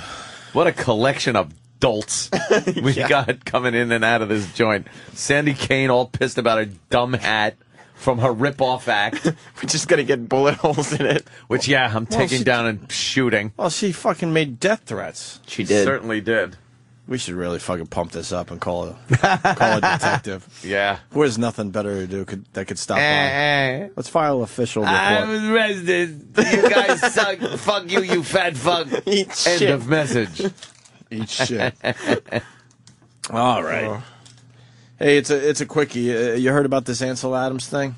Yeah. I think this... oh, how fucking depressing, dude. Oh, imagine that. Holy shit. I was talking about this before the show. I think there's a lot of people out there right now, probably people listening to our voices, that have stuff in their attic or somewhere that is worth a bloody fortune. But the problem is you don't know that. You don't know it. You have to have a little luck like this person had. Unless it's comic books or baseball cards, which by now most people know. Right. Have someone look at them before you sell them. Sure.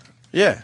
But negatives of photographs, who would think? This is unbelievable. This is... I bet you Antique Roadshow is bummed out that this didn't appear on their fucking show. Right? Well, here's the story. Mike, we got to hit some garage sales this weekend. When you hear the story, you're going to understand why. Now, a garage sale find turns a construction worker into an instant millionaire. Multi-millionaire. I know. Let's go to garage sales. He bought a stack of 65 glass negatives at a garage sale 10 years ago for $45, not realizing what they are. They are lost works by famed photographer Ansel Adams. Now, a team of museum curators and photographers thought these were lost in a studio fire. Now, the works, hold on to your hats, the works are worth at least $200 million. Wow. Wow. Unbelievable. So he's just going to a garage sale. He picks up these glass. He's like, hey, these are some neat pictures. How do you know what he said, bitch? $45, and it turns out to be works for Ansel Adams. And he only figured that out, 10 years later. So. I wonder how he even figured it out. Wow. Good for him. So lucky cool. guy. He's been actually trying to have these photos authenticated for a long time. He's been trying to figure out. Oh, okay. And Ansel Adams people are saying they're not his, but then they had geologists and shit looking at them, and they said that the photos taken, there were cloud formations in these pictures that were in some of Ansel Adams' actual photos. That they said it was probably taken the same day or right after. Which means that they really are his. But then Ansel Adams people are going, no, those cloud formations happen all the time. Like, they're trying to say, I guess they don't want to lose all this money. Of course. That these are not. But maybe they're right. Maybe it was some dummy that went, holy shit, that's Ansel Adams, and he took a shot from this fucking spot. I'm going to take one. It's not like everyone had cameras back then, you know? No. That's funny, though, yeah. Pulls out his digital camera. It's just some jerk. iPhone of the 1800s. Just following Ansel Adams around, taking every shot he took. But these are so old, dude. The guy who sold them in the garage sale bought them in the 40s. Wow. They were $75. And he Wait, this goes back to the 40s? Yes. The guy who The guy who bought them 10 years ago bought them from a guy at a garage sale. The guy who owned them from the garage sale, I believe, bought them in the 1940s. From who? Don't know, but paid. I think the guy wanted $75, and he talked about a $45. It was like $75 in the 40s or something. And he said that his friends had even joked, "Hey, they look like Ansel Adams pictures." Like, so people kind of knew that these looked like him. Fucking wow! But he lost a third. Ansel Adams lost a third of his portfolio in a studio fire. So his people are going. He was so protective about his negatives after that. He never would have just left these. But then they said some of the envelopes or whatever had like a little bit of. What do you call it? Burn fringe or whatever the fuck it is on them. Yes, that could have happened in the fire. Who knows? Maybe some fucking fireman saw it and took them. So are they still arguing this? Yeah, I believe they are. But they've been authenticated by some he hired a team of lawyers and they hired people who did authenticate them, and a lot of it was cloud formations and stuff like that. But they then also used handwriting experts to verify they used handwriting experts to say that it was his wife's handwriting on one of them. But there were certain misspellings about Yellowstone that Angela Adams people say. There's two G's in faggots. They're saying that his wife was a smart woman and from that area and never would have misspelled these words. So it's back and forth. But now it hit the news. So what made this different? Where they're I think they finally got them authenticated to a point where it looks like they're really his. And have they been fighting this for 10 years? Oh, yeah. I think so. The guy has said that he's gotten so many calls from this construction work. I think Angela Adams people don't want to... They probably want to find a way. Because, I mean, it's a calendar that would be worth hundreds of millions of dollars probably around the world, right? His works look very original. Well, they were in the dark room was where a lot of it was done. So they said that these negatives... I mean, again, the family's trying to make it look like these are shit. Like, they're worthless because it was what he did with them in the dark room or whatever. But it's like they're not worthless. Yeah. Can I see some of these pictures, Danny? He really was a... He had a really weird thing he did with... I used to love Ansel Adams stuff. Shadowing or whatever? I used to love his shit. I have him very contrasty. It was an easy thing to buy for your stupid college dorm. An Ansel Adams fucking poster. Yeah. I guess he was a good photographer, right? Like one of the... Well, what do you think? I don't know. I mean, it's a good picture, but it doesn't mean much to me. He took some... Very focused in the foreground and background. Yeah. A lot of that was in the, I almost said the editing room, but the dark room. I don't know what made his pictures so great. I have no idea. They just have a great look to them. I think what helped is the black and white thing, right? Yeah, What's the whole that, black Danny? and white thing is pretty good. Black and white is pretty cool shit. The originals are like 700,000, some of them. I mean, they're really expensive. Fucking Ansel Adams. Fuck him in the ass. Yeah, he's dead. I want my negatives. Hey, give them back. Someone still robbed them. I'm calling the police. Yeah. This guy's a little more info. Jimmy did a great job explaining. Mike has just one little piece to add. Mike, New York. Hey, what's going on, boys? Hey. Hi, Mike. Hey, the way they did authenticate him is, Jimmy, you're right. What made Ansel Adams so great is he actually invented a photography technique called zone photography, and so they can tell by looking at them that they're his. What's the resistance from his estate? Is it probably because they want to find a way to get them cheaper? Yeah, they want to find a way to get them cheaper, and they said that the handwriting didn't match up, that there were misspellings that Ansel Adams' wife would have never misspelled. They're full of shit. They're just upset they lost them. She was a dummy. But now, are they going to try to backtrack and figure out? Because the guy who bought them from a warehouse, I think, in the 40s. Where? In California. In Los Angeles. Yeah. Where? How I answer that. And they said that makes them also his because he had an office or whatever. His studio is in Pasadena or some shit. So it really looks like they're his. But how'd they get into that? Did that warehouse have the right to sell them? I mean, I'm surprised they're not suing. Jesus. You own anything valuable? You know, I don't. No. I have things that are valuable to me. Like, I have a lot of things that That's are what I mean, though. very we valuable could all to say me. that. But to me. But truly valuable. I had comic books when I was a kid, but I sold them to drink. I sold a lot of my Kiss paraphernalia is worth a lot of money, like older Kiss stuff. Not like that valuable, but I sold all that to drink. Yeah, not like Ansel Adams stuff. No. Some Gene Simmons. I have a beautiful Ozzy photo that I paid a couple grand for. Which is the most valuable picture I have. Wow. Yeah, but if you try to sell that, what would you get? Probably a couple grand for it. From signed by the another artist. fan, right? Oh, yeah. Beautiful Like that, picture sure. of Ozzy in the 70s. There's people out there right now have no idea what they got in their I know. fucking house. Yeah. That always Doing drives it. me nuts. We threw out a stupid, who Who the fuck was it? Some baseball card. Oh, some fucking guy, fucking Honey Wagner. It was just like it was so Honus Wagner. I knew where you. Ted Wagner. I knew where you were going with that. I don't want kids buying tobacco for my card. Tobacco card. My dad used to tell us that he had a baseball signed by Babe Ruth. Yeah, exactly. And for most of our lives when we were growing up, anyway, in the house, we're like, well, where the fuck is this baseball? He's like, I don't know. I think maybe your grandma has it, or I don't know. I think it's at your uncle. The story always changed. But he swore that we had a fucking autographed baseball from Babe Ruth. Did you guys? Why didn't you just go raid the attics? Oh, trust me, we checked out our attic. I looked around. Yeah, we don't have no Babe Ruth autographed baseball. But he swore by it, that he had a baseball autographed by Babe Ruth when he was a kid. And, he just didn't know where it ended up. Yeah, there are people struggling with bills right now and arguing about money, and meanwhile they got a fortune. Yeah. I mean, my dad upstairs. was a kid when Babe Ruth was playing, and Babe Ruth just used to walk the neighborhoods and fucking, he was the coolest, just signing shit and fucking broads. Yeah, just a cool dude. There was I was in one of those paraphernalia shops, whatever they're called, in Vegas, and I would buy autographed. You know where I'd buy an autographed baseball? Like I was in Yankee Stadium last year. I would buy an autographed Yankee baseball in the stadium because they're real. You know, they're not going to sell phony shit in the stadium. But in Vegas, behind a glass thing, they had a Babe Ruth ball, but it was signed with that fucking awful blue marker that you see everybody sign with. Yeah. Who's fucking buying that thinking it's a real Babe Ruth ball? I don't get it. Yeah, that's pretty bad. What an asshole. Blue Sharpie. You don't think it was real? No. It's Bob Ruth. Bob Ruth. Bobo. Yeah, that's right. I'm here. Yeah, I know. I said Bobo. Right.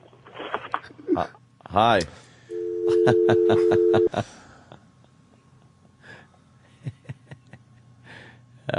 This guy sold a fountain pen for $1,000, bought it for $35. That's a fountain pen. We're talking about this guy $45 into $200 million. Yeah, that's a biggie.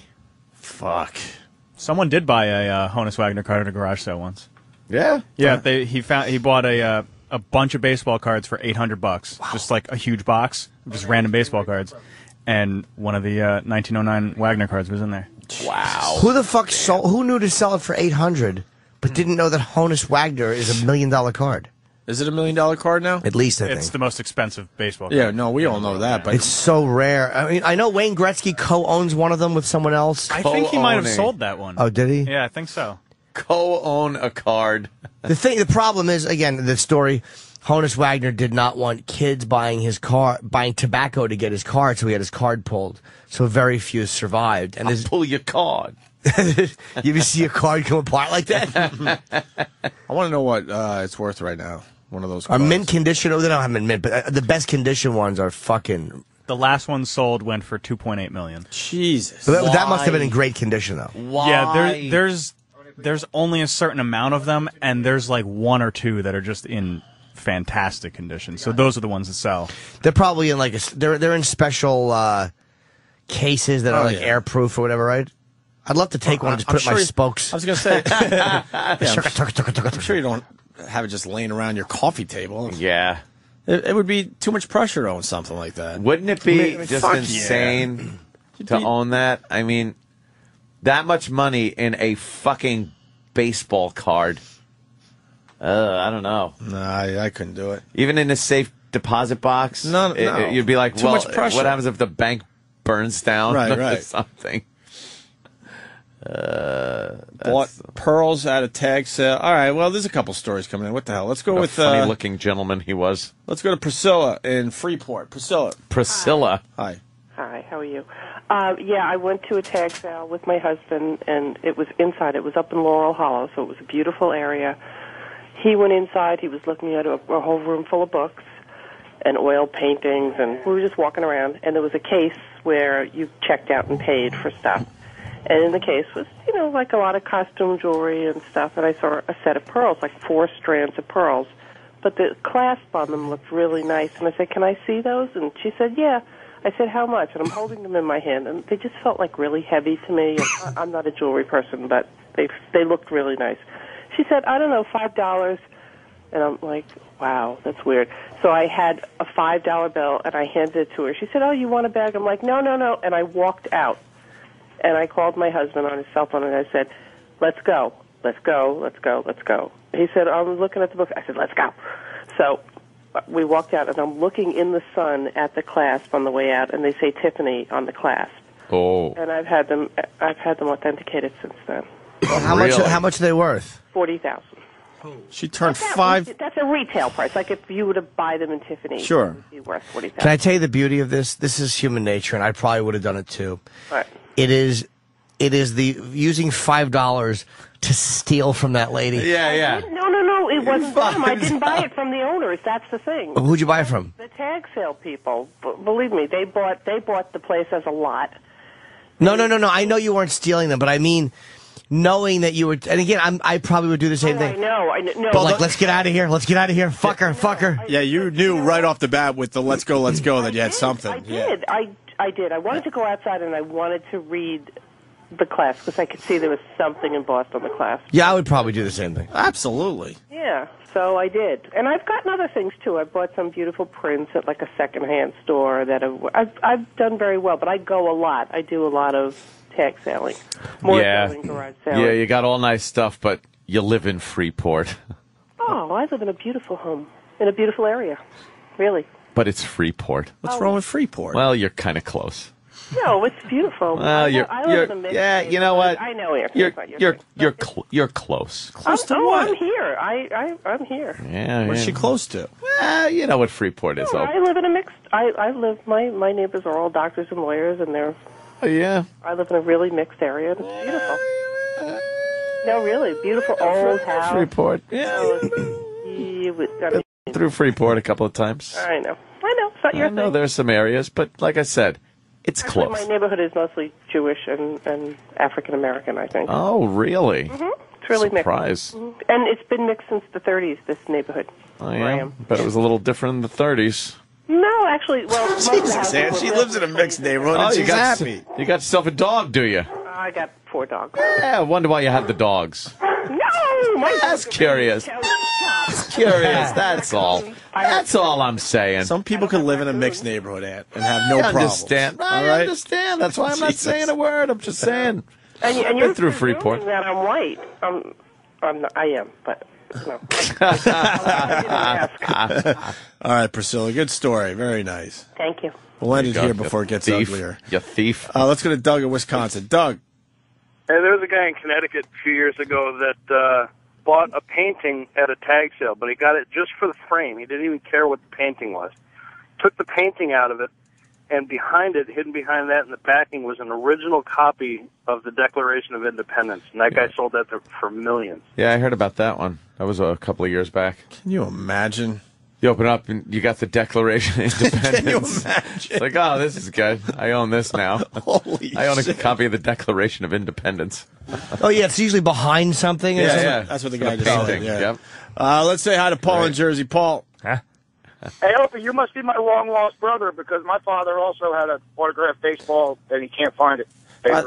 By the way, I'm not bragging. I'm wondering if my dad was just bullshitting us to look like a better father or something. Yeah, I always believed him, but he could never find it. He was kind of pissed, so I think he did really have one. But Yeah. all right, punch it out, buddy. All right, so See you, brother. you had pretty much the same thing, an autographed Babe Ruth ball that no one could find. Go for you. Oh, can you imagine this happening? Footer. Go ahead, Footer. What's up, guys? I don't even know if fucking this is worth anything, but I had, in like 87, I went to LaGuardia Airport for something, and I saw like the chauffeur guy holding up a little sign that said the champ, and I had no idea what that meant or whatever. And sure enough, fucking Muhammad Ali came walking out. And I ended up walking over getting his autograph. So me and my papa, like on the back of like a little boarding pass thing. So me and my papa were driving back on the Grand Central. We're bullshitting and laughing like, oh, this is fucking great.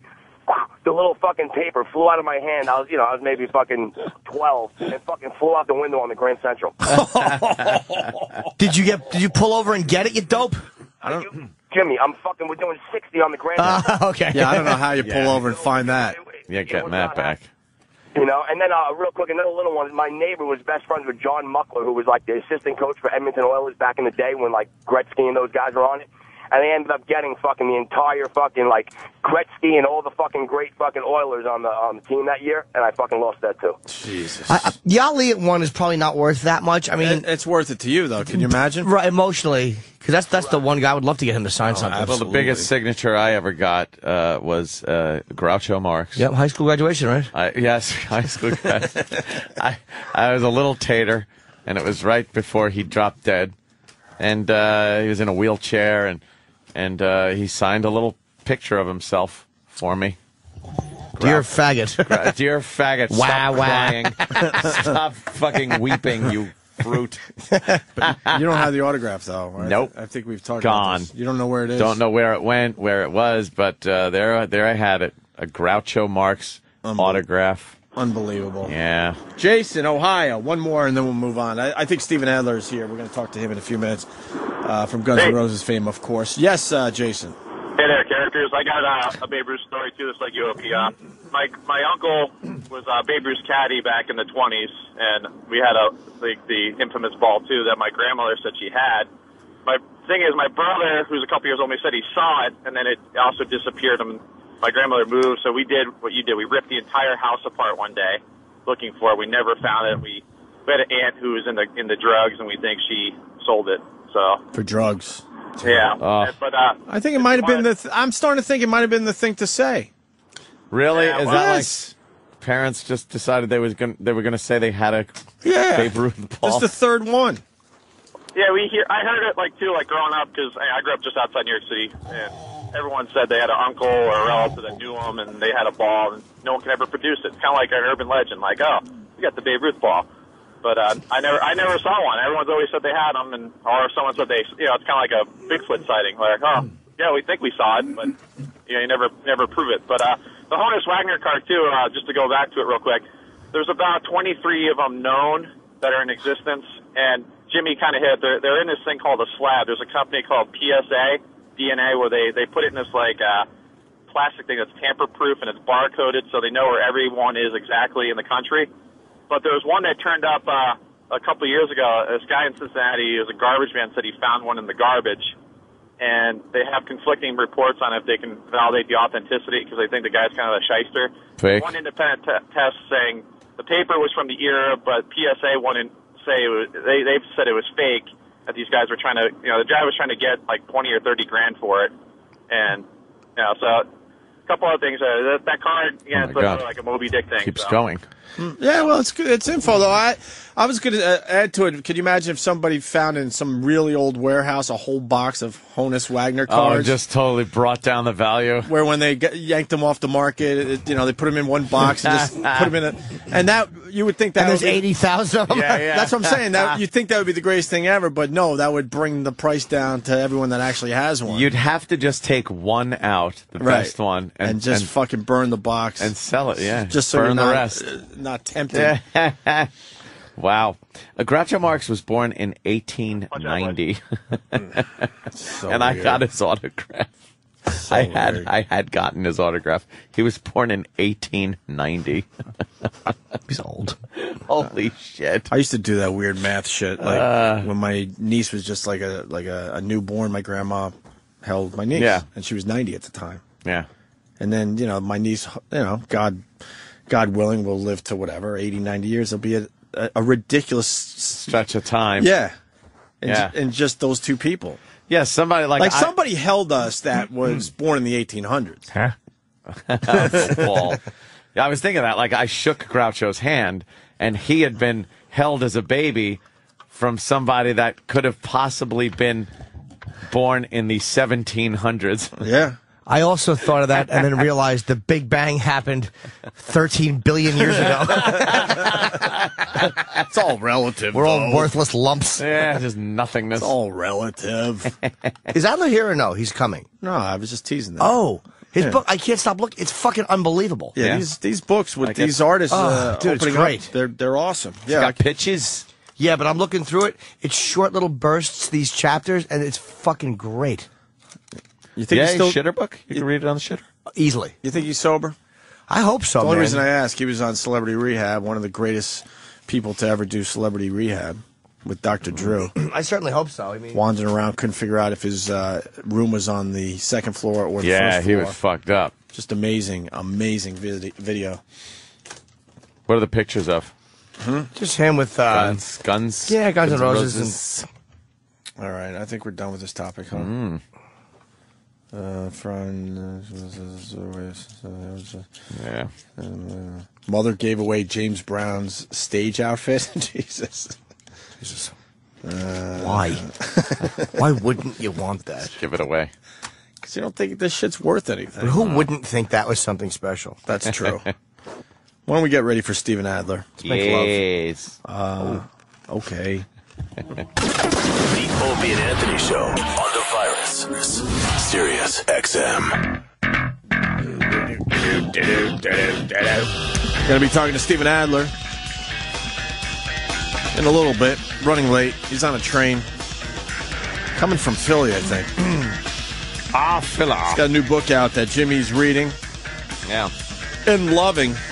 My He's Appetite loving for it. Destruction, Sex and Drugs and Guns and Roses. There's gay sex stories in his book. Quite some telling things in there. Oh. Quite the tell-all book. Supposedly, I don't know, who gave him the Quaaludes and then would have, where's, whatever, let's see. Yeah. They would give Steven Adler Quaaludes and then have their way with him. Have, as he put it in the book, their way with him. I want to talk about his mother. What about her? Now, your mom kind of kicked you out at 18, right, Aunt? Said, 18, it's time for you to, see the world. I think it was like 20. Yeah. Okay. Yeah, 20. I got the boot. Supposedly, Steven Adler's mom kicked him out at 11. How do you kick out an 11-year-old? That's fucking lunacy. 11? You can't really expect a kid to go out and earn his keep at 11. Aren't most 11, 12, 13-year-olds problems? And, yeah, you can't really get a job. Yeah. It's a little rough. What did the mom expect him to do? Get an apartment. I would love to know why he was kicked out at 11 years old. Could be drugs, alcohol. But then there's a rumor that the mom and the pops there, or the stepfather, gambled away all his money. So what's that story about? Oof. To the tune of between 10 and 20 million. I was going to say, it's probably a lot of money. Between 10 and 20 million. Supposedly, Steven Adler's mother and stepfather gambled the money away. That Guns N' Roses money. I guess. Wow. What did the state give Steven Adler's mom the money because he wasn't in the proper place? Maybe, or maybe he, had some kind of joint account thing with them or something. Unbelievable. Oof. I'm reading over the bullet points, Jimmy, of the Steven Adler book. Looks great. We're trying to figure out why a mom would kick out a kid at 11 years old. Well, there's rumors, or it's suspected that she gambled away some of his money. Well, yeah, so we talked about that, maybe that's just that mentality, She's just nuts. Or maybe an addict. I don't know. She has to be nuts. You can't kick an 11-year-old out. What happened with his mom on Celebrity Rehab? Wasn't there some kind of a thing with them? Well, she came to visit, and there was little drama. Some drama. They don't really get along. So, it should be a great interview. The book is very, very good. I'm looking at it, and it's like little. Some of the chapters are a half page, and it's just these great little headings and stories. It's some rock biographies are boring, and this looks amazing.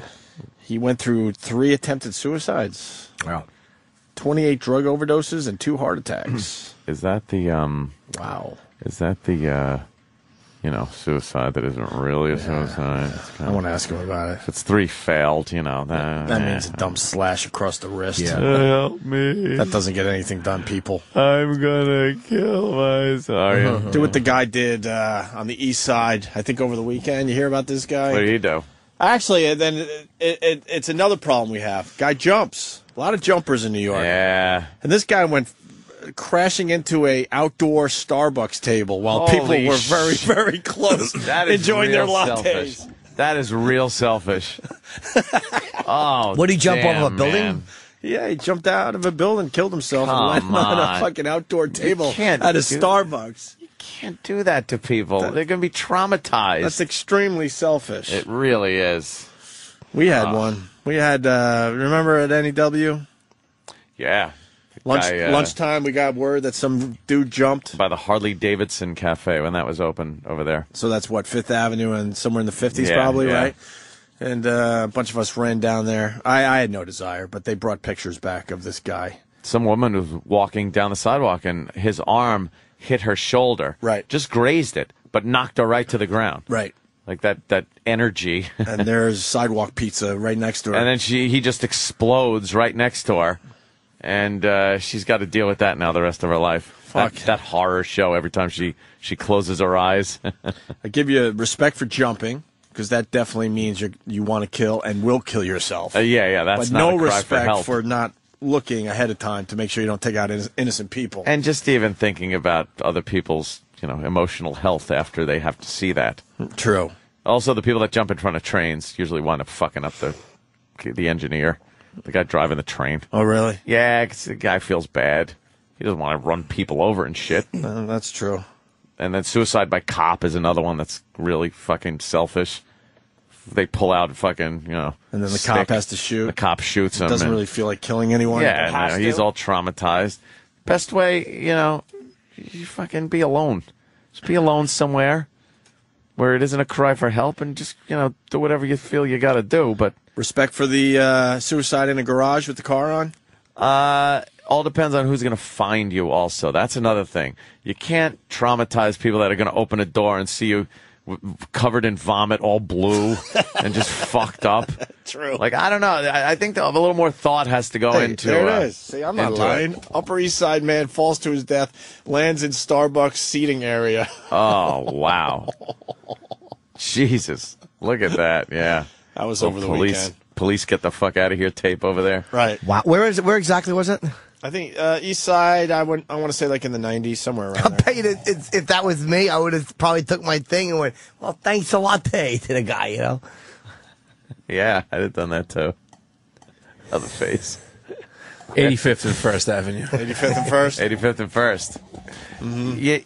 Mm-hmm. Maybe bridges are pretty good because you're not going to fuck up anybody. You're not going to no one's going to really see you. But you got to find the body directly. because the family wants some kind of closure. Yeah. So that's another problem. But then it's professionals. It's the cops that are looking for you. I must say, I think Brad Delp showed nothing but care with his suicide. He put a note on the door, right? Put a note on the door. Said, what, don't come in here? Exactly. I might look a little fucked up. I think he even made sure the dogs were in the backyard so he didn't kill any dogs. And he did put a note, like, look, you don't want to fucking open this door right now. And that way at least you could call the professionals and they're used to it. And you want to open the door because you smell barbecue. You're like, God, who doesn't like the smell of barbecue? It smells delicious in there. You gotta investigate. It smells delicious. So there was a little trickery there because there's a note. Why wouldn't you open the door to smell of barbecue? Yeah, and but the note is good because then the people come in and I hate a coroner comes in and takes them. I really hate making Brad Delp jokes, knowing that we met him. Aunt sang with him back in the day. That was great. And honestly, just a fucking great guy. And then something happened. Well, I don't know what that is. Something happened. Yeah, this guy has one. Jesus. We got some phone Jesus topics is on today. the phone? Hey guys, what's going on? Hello. Unintentional phone topics today. Yeah. Yes, Captain Jack.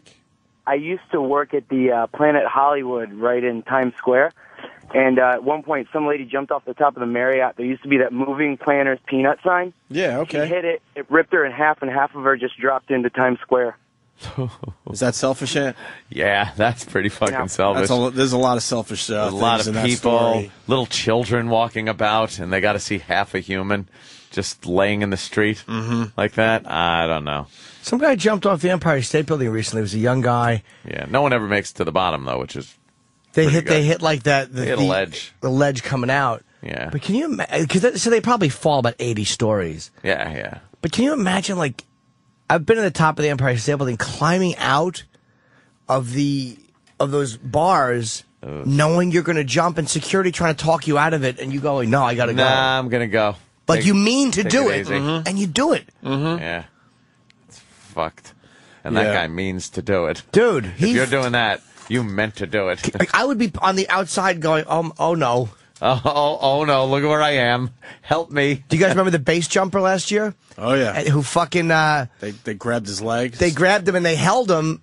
He was trying to base jump off the Empire State Building. You're gonna kill me. He goes, "You got to cut the parachute off because if it opens while I'm handcuffed to this, it's just gonna rip my arm off. It's gonna pull me off and rip my arm off." Because you're gonna kill me.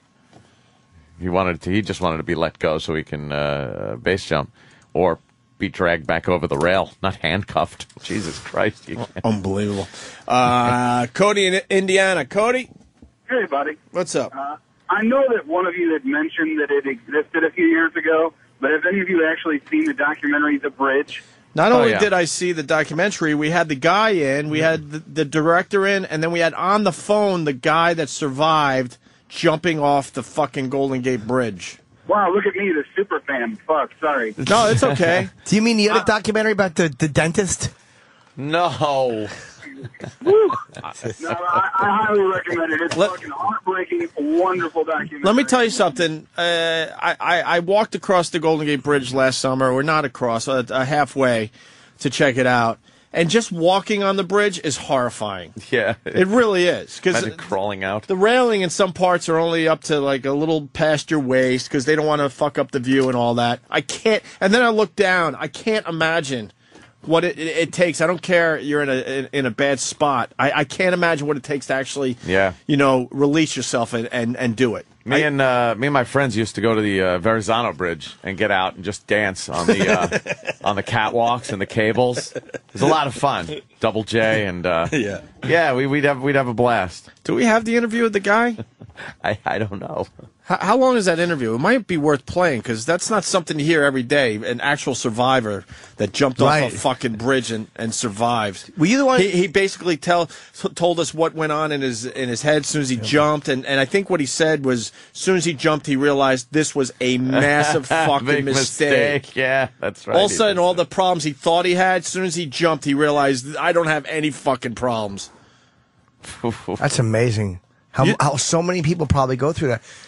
Did you see the documentary? I did, yeah. For the people that don't know about this documentary, filmmakers set up cameras on both sides of the bridge, I believe. It's been a while, so I'm not positive. And they just filmed the bridge 24/7 for a long time. I don't remember the period of time. And they caught a lot of people jumping. They said they were doing it to film traffic patterns. That's how they got the rights to do it. Right.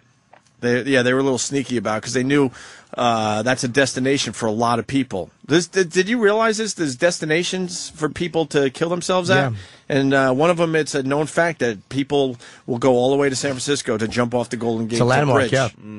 And in this documentary, it's from afar, but you see the people, you see the splash in the water of these people jumping. Yeah. And they got a close-up of the one guy. I don't know how many people are going to see this movie, so the guy with the black jacket, I think it was, the long black coat. Kind of thinking it over. They tease him through the whole movie. He's teased through the whole movie. Yeah. And then he not only got on the rail, he did basically a back fucking flip. Yeah. He fucking fell backwards with his arms in the air. It was almost artistic. And the whole time, they're interviewing people from these people's lives, like their families and their friends. And the theme that was amazing to me is that you could see that people were annoyed already with these suicidal people and their attention seeking. And it's like, even though it's sad, people were almost like, enough already out of you. Right. We fucking get it. You're sad. Shut up. Right. We got it. Message received. Oh, here it is. You could, you know what? You don't even need to see the documentary. You could go to YouTube. What's the title there, Danny? On this one, it's if you just put in The Bridge suicide, you'll get some stuff. Ronnie James Dio jumping off the bridge. You'll get the guy I just talked about with the long, trench coat, black trench coat, and he jumps backwards. His annoyed friends. Backwards. Not the way he was going. It's a rough documentary. I'm not going to lie to you, but it's pretty. It's really, really fascinating. And you know what? We play a bit between us and Ron and Fez. Maybe we could play the interview with the guy that jumped and survived, if it's not that long. That'd be cool. Because that's something you just don't hear every day. He's just thinking it over. He's standing there, just kind of. Yeah, they're focused on this guy, and the filmmakers knew which ones were a potential jumper. Yep. It was shot from the base of the bridge, the bottom of the bridge. Somebody could have got up there and helped him. So, and actually, for the documentary to be good, he had to go. Yeah. Why did you do that? Yeah, they're focused in on this guy, so they He's on the rail. I wonder how many people, though, they focused in on that just kind of walked away, spit off the bridge, and then walked away. Well, that's what's great about the documentary, You're right. too, because they did do exactly that. They thought they had a potential jumper, and you're like, holy shit, and then you realize they're just kind of sightseeing and walk away. Yeah. So the anxiety you feel wondering which ones were going to jump or not. Here goes the guy who's going to jump, and then, no. Throws a rock off the bridge. His friend isn't mad. Disturbed is an interesting. Well, this goes on forever. It's a really long clip, unfortunately. Yeah. Get to the part where the fucking You also realize how much it fucks other people up, though, when you do it. It's like you really do leave a path of human wreckage behind you. Yeah. It's like ugh. Selfish. It is just a selfish thing to do. Stop it. A guy he works with hit a guy committing suicide. Committing suicide in his truck before he hit ground. Let's try this one instead. Andrea is it Minnesota, Michigan? Where are you there, Andrea? Michigan, yeah. And you work for a death cleanup company? I love these people. Oh. Yeah, that is correct. What a job. What did you want to be when you were growing up? A ballerina? I wanted to be a veterinarian.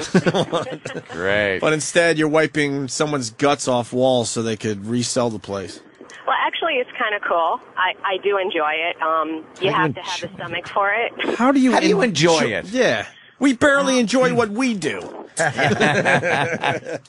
Well, I mean, the hours are kind of cool, and, once you get used to the smells and everything, it's interesting to see how a human body is, what's inside it, and I don't know, I guess I'm a ghoul. Wow, you are. Well, the obvious question, could you walk us through one of your better cleanups? Well, the thing about killing yourself is if you really care about other people, you're not going to blow your head off because that is really hard to clean up. I mean, the fragments are everywhere, and it's all over the wall, and blood stains everything. It gets into carpets. I mean, and the smell is insane depending on how long that person's been there. Imagine, as much as I love Lane Staley, how bad that was. You know what I mean? That was kind of a gruesome one, just that he sat been there a while. boiled in his own guts and whatnot in the heat. And you were talking about trains, and we have to clean the bottoms of trains as well. And trains are really tricky because there's so many, nooks and crannies, and the human body goes everywhere, and it's shells and fragments of the skull and whatnot. It takes a long time, and many of us have to get together as a team to clean a train. So you've been under trains, just scrubbing shit away, and Yeah. Yep. How bad does it smell? Oh my God, I can't even. Like if you go past something that's dead on the road, Yeah. intensify that 10 times. you're like the wolf. This is a dumb question, maybe, but what's the worst thing you could smell as a human being? I think it would be the bile and the things that come from the liver after it's sat there and corroded in the heat. That's got to be the worst. Mm-hmm. I mean, gut smell and everything, but the things that the body releases, like bile, is definitely one of the absolute worst. I mean, think about the smell of your vomit, and think about that rotted, intensified with all the good stuff that comes out of our body. Yeah, I want to know if there's an answer to that question, maybe online, though. Worst thing you could smell as a human being? It's got to be some kind of death thing, like she's describing. So, yeah, that's about it. And it pays incredibly well. Oh, does it? Oh, yes. Well, oh, of yeah. course it does. Yeah, that's the one job that people really don't want. So And there's not a lot of women in it either. So it's fun because, I kid around with the guys and stuff. And, you're just one of the guys. Yeah. Let's not start sucking each other's dicks quite yet, gentlemen. No, I don't. Yeah, that's really a sexy time to go sucking a dick, too. Well, we're just seeing kind of a montage of the people that jumped off the Golden Gate Bridge. It's just fucking horrifying. The guy lost his hat. Poor old fella. I love the guy that carefully went over the railing before he jumped. It's weird, Like man. he had to be really... Didn't want to hurt himself. He didn't want to hurt himself. There goes the backwards guy. That's the backwards guy that ended the documentary. Like a fucking 3-camera shoot. And he doesn't even put his arms up at all. Oh, that has to hurt. That had to break Look his how neck. much water. The splash is huge. The thing that's weird is it's human. Like they climb over the rail, and some of them, like instead of just jumping up and out, they almost lower themselves and jump, like they lower a foot and squat and then gingerly jump off. Like you would jump off a diving board. Or like you would jump out of a first floor window to try to lower your, lessen your make impact. sure, right. What is that about? It's silly. That's just inside you, trying to make you survive. All right, Wow, that Andrea, guy really anything else, Dad? Smashed. I guess not. This lady's really mad we're promoting bridge jumping. yeah? Danielle in New York. Yes, Danielle.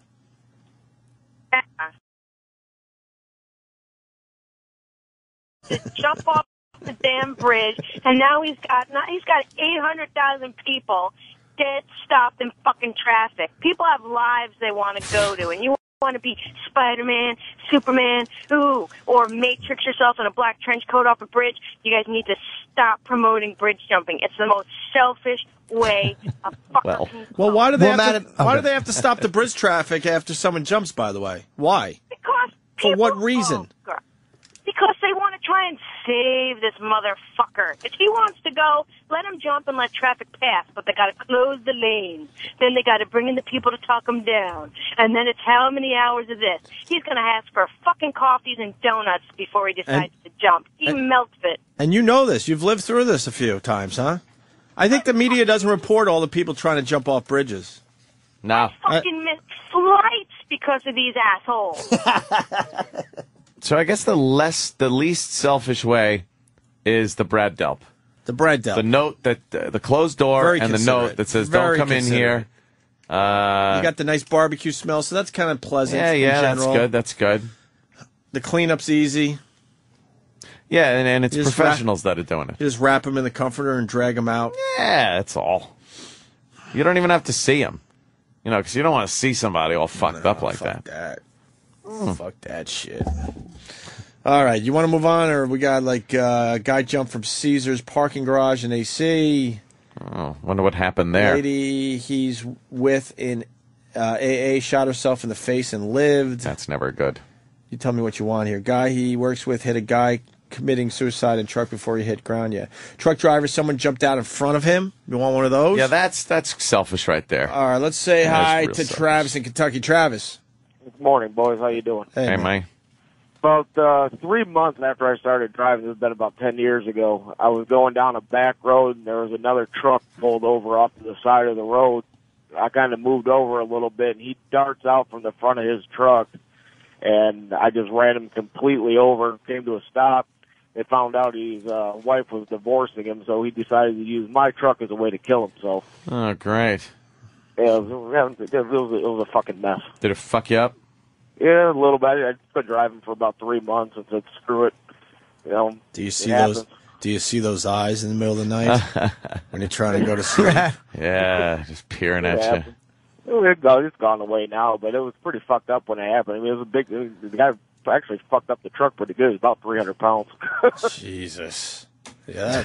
We didn't have one of those little cleanup crews. I took the truck to the truck wash, got it washed off, and took it to the body shop, and they found parts of him after they put the hood up. This guy had to do his own cleanup, too. Oh, yeah. Yeah, you think about that. There's no one going to clean your fucking car after someone jumps out in front of you. Yeah, right? Could you clean this? What? Could I have the executive wash, please? Yeah, the people in the truck wash said it happens quite a bit, actually. They said, I'm not the first one they've sprayed body parts out from underneath the truck. You know what? I'm just starting, after all these years, really learn this truck driving fucking culture. We're talking about this. Look at this. 1, 2, 3. There's 4 more stories of people stepping in front of semis. Yeah. You're right. This shit is happening. Yeah, it happens all the time. I mean, we got off a ramp in Carlisle, Pennsylvania, and we thought it was a deer at first, and then the police blocked it all off. A woman got ran over by 7 different trucks. Oh. Well, it doesn't matter after the first. Yeah, really. Yeah, there was nothing left. Yeah. All right, sir. Thank you. There was this little kid named Gage, and he ran out, and it was tragic. Yeah, very tragic. Very tragic. Jim in Illinois. Little Jim. Gage. How you guys doing? All right. Yeah, I had a young gal. I never never figured out if she ran out in front of me or if she was laying down in the road and stood up at like 3 o'clock in the morning. And Jesus. Yeah, thank God I never saw her face. Oh, really? Yeah. Didn't get a look at that fucking, the big wide open eyes. Yeah, well, I thought it was a deer at first because I saw her hands. I thought they were antlers. And What was she going, nah, nah, nah, nah, nah? nah, she was dressed in really dark clothes. Their hands up. It was a mess.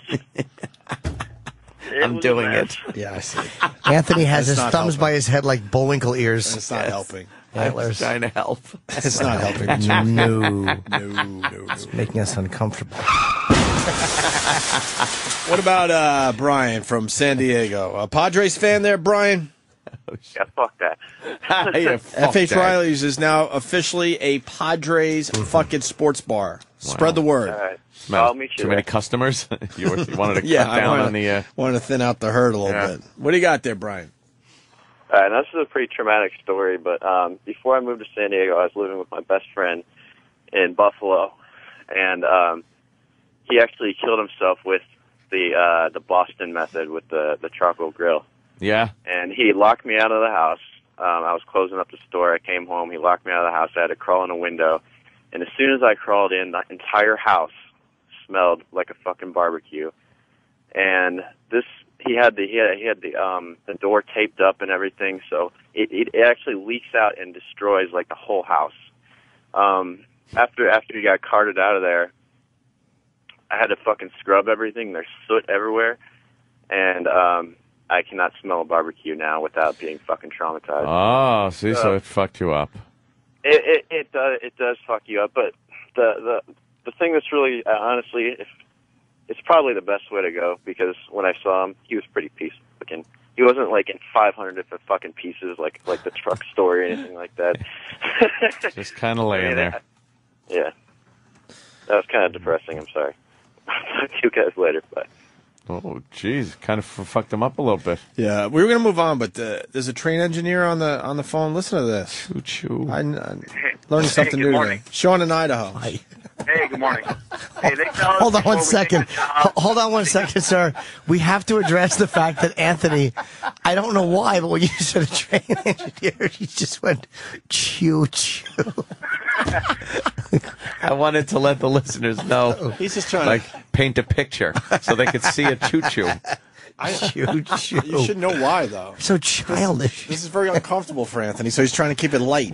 Yeah, Oh, okay. light and All right. airy. He's trying to keep it light. This is very uncomfortable to listen to. Okay. Sean in Idaho. You want to hear it again real quick? Yeah. Yes. Hold on, Sean. Hold on. Oh, no. Oh, jeez, kind of fucked him up a little bit. Yeah, we were going to move on, but there's a train engineer on the phone. Listen to this. Choo-choo. I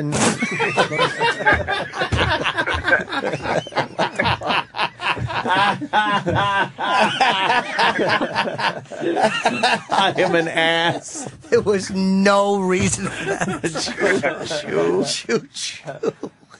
Please, one more time. Please. We were going to move on, but there's a train engineer on the phone. Listen to this. Choo-choo. Such a sad little sound. I didn't even put anything behind it. Choo-choo. Choo-choo. What's wrong with me? All right, Sean, go ahead. Oh, that helps. Thank you. Yeah. They tell us before we even take the job that it's no ifs, ands, or buts. You will kill somebody. It happens so often. And You hear this? What? They tell these engineers before they jump into the train for the first time that you will kill people on the job. Yeah, Oh, really? and it's one thing when you kill a deer or something, but man, when somebody just out of nowhere, you're doing 65 down the rails, and somebody just jumps out of the dark and boom, and they just explode, and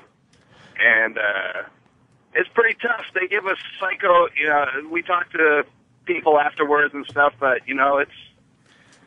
Some people deal with it. They're like, it's part of the job, but man, it's pretty tough. You just never know when someone's gonna just do it. It's really selfish. It kind of messed me up. That choo-choo though was pretty funny. What was your first one though? Like, what was the first one that happened to you?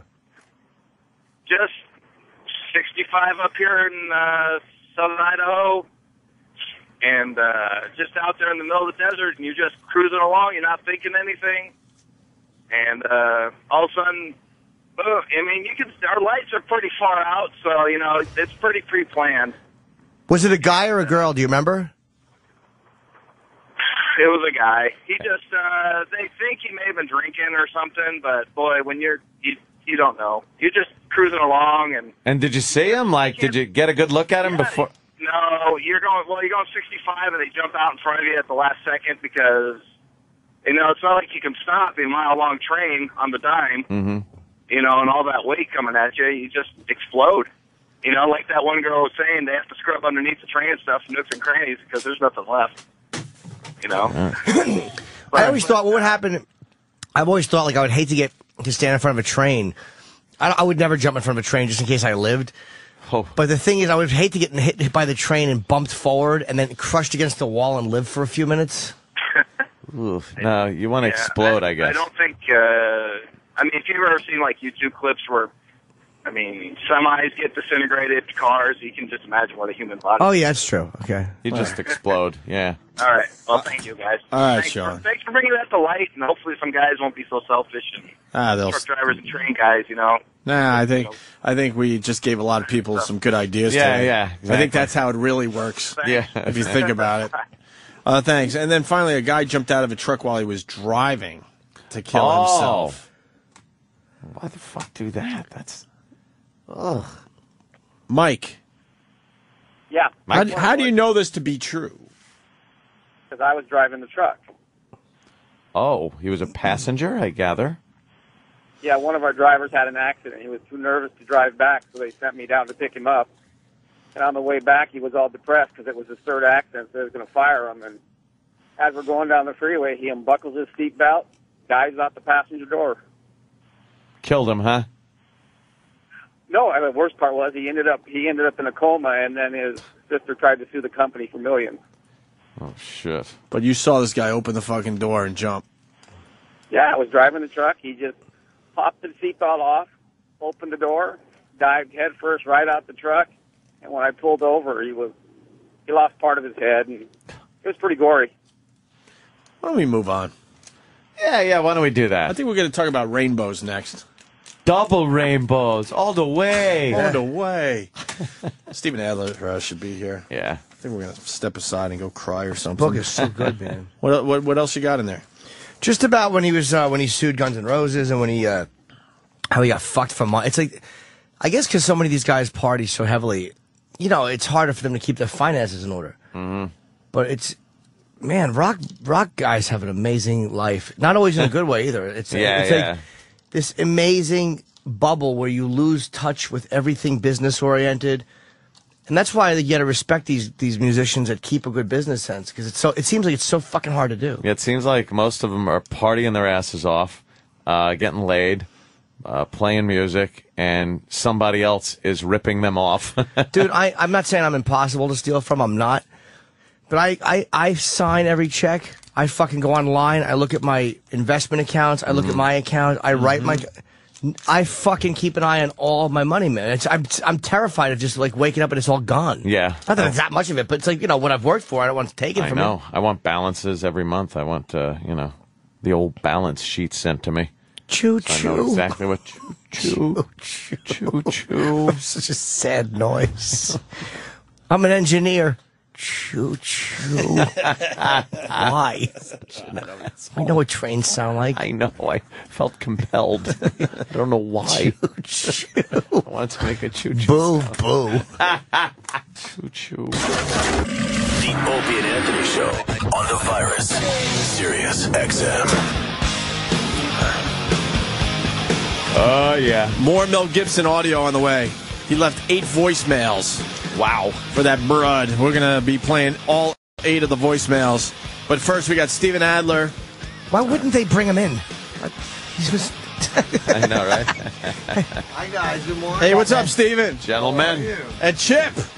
Chip's enough. See you again, man. Good morning. Steven. Fucking Stephen Adler. It's been a while. How are you? Great. You look good, brother. Can you just kiss me?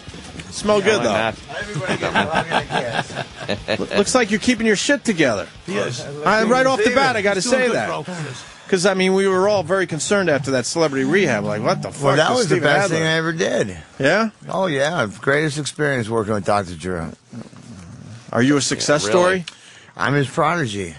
Are you his prodigy? Because I think a lot of the people that end up doing celebrity rehab and Sober House, fucking Chip's going to agree with me, go right back to doing their shit. Well, most people do, even regular rehab do that. True. Excuse me. It's the hardest thing to do. Yeah. Yeah, you got 30 years of doing it. Are we on? Yeah, we are. That's what we talk about. I don't want to repeat this crap. We're so fucking casual with our radio show. Half the time people don't know if we're on the radio or not. We're on the air, yeah. But working with Dr. Drew was really, really special. And, you know, you only get what you put out is what you get out of it. Mm-hmm. And I went in there, I could either look like the biggest jack-off in the world. Which you did. Or I could look like the coolest motherfucker. And I looked like the coolest motherfucker. In the end, you did. Oh, that's all that matters. In the end, it turned out to be... Yeah, you know, the train wreck in the beginning, but as long as the end of it works out. It was great TV. He actually is a sincere guy, because sometimes it comes across like, all right, he's a TV psychiatrist, so he's kind of... No, he's real. You know, Yeah. he's a really good guy. He gives everybody that he, you know, wants to do it. He gives everybody the same opportunity. Yeah. Everybody gets the same chance, and it's what you do with it. And I wanted to do something with it. Yeah. Actually, you know, Rodney King came out of it a winner, too. I hear he's doing great. What is he doing now for money? I don't know what he does for money, but Dr. Drew says he's been sober this whole time. That's good. How long? I mean, I relapsed like 5-6 times within the last 2 years. You know, it's been 2 years since that show. Yeah. How long you sober? 5 months right now. But, and you're sober, like sober, like no booze, no nothing. Yeah, okay. no. Chip? He's the only one who smokes weed. Chip? I don't do that. No, he's been great, you guys. We're on a whirlwind tour right here with this new book out. We have a single, so we're just hustling every day, hitting every radio station. We went to Senior Bro the other day, and now we're out. Howard. Oh. And now we're out. And now we're out there hustling Yeah, around. we're bros, all right. Going around the country, just we want to make sure we don't leave any stones unturned. I think we're bros with everybody that works on that show except for him, for some reason. Well, he likes you guys. Really? Yeah, okay. He does. He said, tell you guys to say hey, because he told me he was doing you in the morning. And I always said, tell those guys to say. Actually, he said, tell those jack-offs. Yeah, probably. It's fine. I think at this point we don't even know why we don't like him. We got to figure it all out. It's all good. Whatever. Yeah. The book is fucking phenomenal, Yeah, man. it really is. We've I've been been going perusing through it. this all morning. And it's written in a way that's like, it's the way you want to read a book. It's got like little blurbs in it. It's no long, boring bullshit. It's like everything has something interesting in it. And it's like, I'm just like jotting down notes and fucking loving it. Well, you know, I worked with Lawrence Spagnuolo on it, and I told him, I says, I want this book to come out. I'm just an everyday, ordinary person who doesn't necessarily read books all the time, be able to pick it up and look at it and be able to, you know, understand everything. I don't want it to be complicated, no big words. Just get nice and simple. Jimmy's saying it's a very effective. easy read. You're hitting people with stuff right off the bat. It's not too wordy, and it's getting right to the point. It's honest, it's interesting, and it's amazing how much I dislike a lot of lead singers. And not that that's your intention, but the more I'm reading this, like fucking, I can't read about fucking Scott. What's his name? Scott from Weiland. I can't read about any fucking lead singers that make the guys wait. Drive me nuts. So I'm reading this and I'm just fucking hating Axl. Yeah, no, but when you read a little bit more about him, it talks about in the book how he actually, you know, most of the time would have no respect for me or the band, and a lot of times he would have more respect for me than anything. He would give me such love. It's that's fucked you know, up. up and down. Yeah, it's crazy. Complicated relationship. I mean, that's a way that's going to kind of fucking almost have power over you. You know? Yeah, he's a powerful guy. Treat you like that. He's no dum-dum, that guy. Maxwell's no dum-dum. What happened? This drove this with the percentage. Like you guys were 20%. There was like what was there 5 of you? Yeah, each so getting 20%. Yeah. But then Axl wanted more money, like a higher percentage, and you gave in, and no one. What happened? Well, with no, that? because I thought it was fair. Axl, you know, the lyrics of the song are pretty much, you know, the most important part. That's what you're always singing around in your head is the words. And he did extra, you know. I thought, you know, he deserved that. He wrote more. He wanted to give me 3.5%, and I was like, no. I said, I'll give you 5% of mine. So you know, you'll get 25. The other 3 monkeys will get 20, and I'll take 15. And I thought that was fair, and it was. But out of the other band members, I just didn't like the fact that he got stuck with 15 and they didn't give in any. I just felt bad for you, like annoyed for you. Well, no. I did that out of, respect for Axl. Wow, damn. And then I knew the record was going to be huge. We knew it while we were in this recording studio. Yeah. Yeah, we would go in and we'd play, lay down on one song, go in the listening booth, and listen to it, and we'd just be looking at each other going, this is going to be the biggest record ever. This is exactly what we want. That's right up there. So it's like I knew that at least 15% of millions of sales is still a lot. That's a good living. Yeah. Now that money, what happened to it? Well, most of it got stolen, snorted, smoked, shot, drank. But most of it got pretty much, was taken advantage of by accountants. Right. Oh, excuse me. You didn't keep tabs on your cash, I guess. Of course not. What 22, 3, 4, 5-year-old does that? Yeah. Just signing checks, right? They have power of attorney. And you just get sign checks for $200,000, $400,000 if you don't ask questions. You don't know where it's going, cool. but it's man. But also you do think it's going to last forever. Yeah. And unless if Appetite for Destruction wasn't keep selling like it does. And like the movies, that new movie, they play Paradise City. Mm-hmm. I mean, things like that, that's big money. So you're still getting good cash off that. Yeah. That's great. I'm That's very good to know. thankful. Wow. Very and now you're watching your money, great. obviously. Well, of course. Yeah. Of course. Now I care. I want to go back to when you were 11, because we were talking about this before you got in here. Yeah. I don't understand the mindset of a mom that would kick out an 11-year-old. Well, I understand a teenager and all that, but an 11-year-old, that's insane. Well, my stepfather, my mother and stepfather, they had their own child, which was my little brother, Jamie. And it was like I wasn't his, and I was, wild and crazy. I was very hyperactive, kid, so I was running around, and and it was hard for them to handle. And one night I met a garage band, a couple older teenagers at this garage, and it was the first time I beer bonged 6 old English 800s. Oh, shit. At 11. Yeah, at 11. And they kind of want, what kid, that's when, you start saying, that's actually when you start growing. Right. That's when you start experiencing life. And I sort of remember they walked me back to my house on my bike, and they knocked on the door and ran. And my mom opened the door, and I walked in, and she was having a Tupperware party with all her lady friends.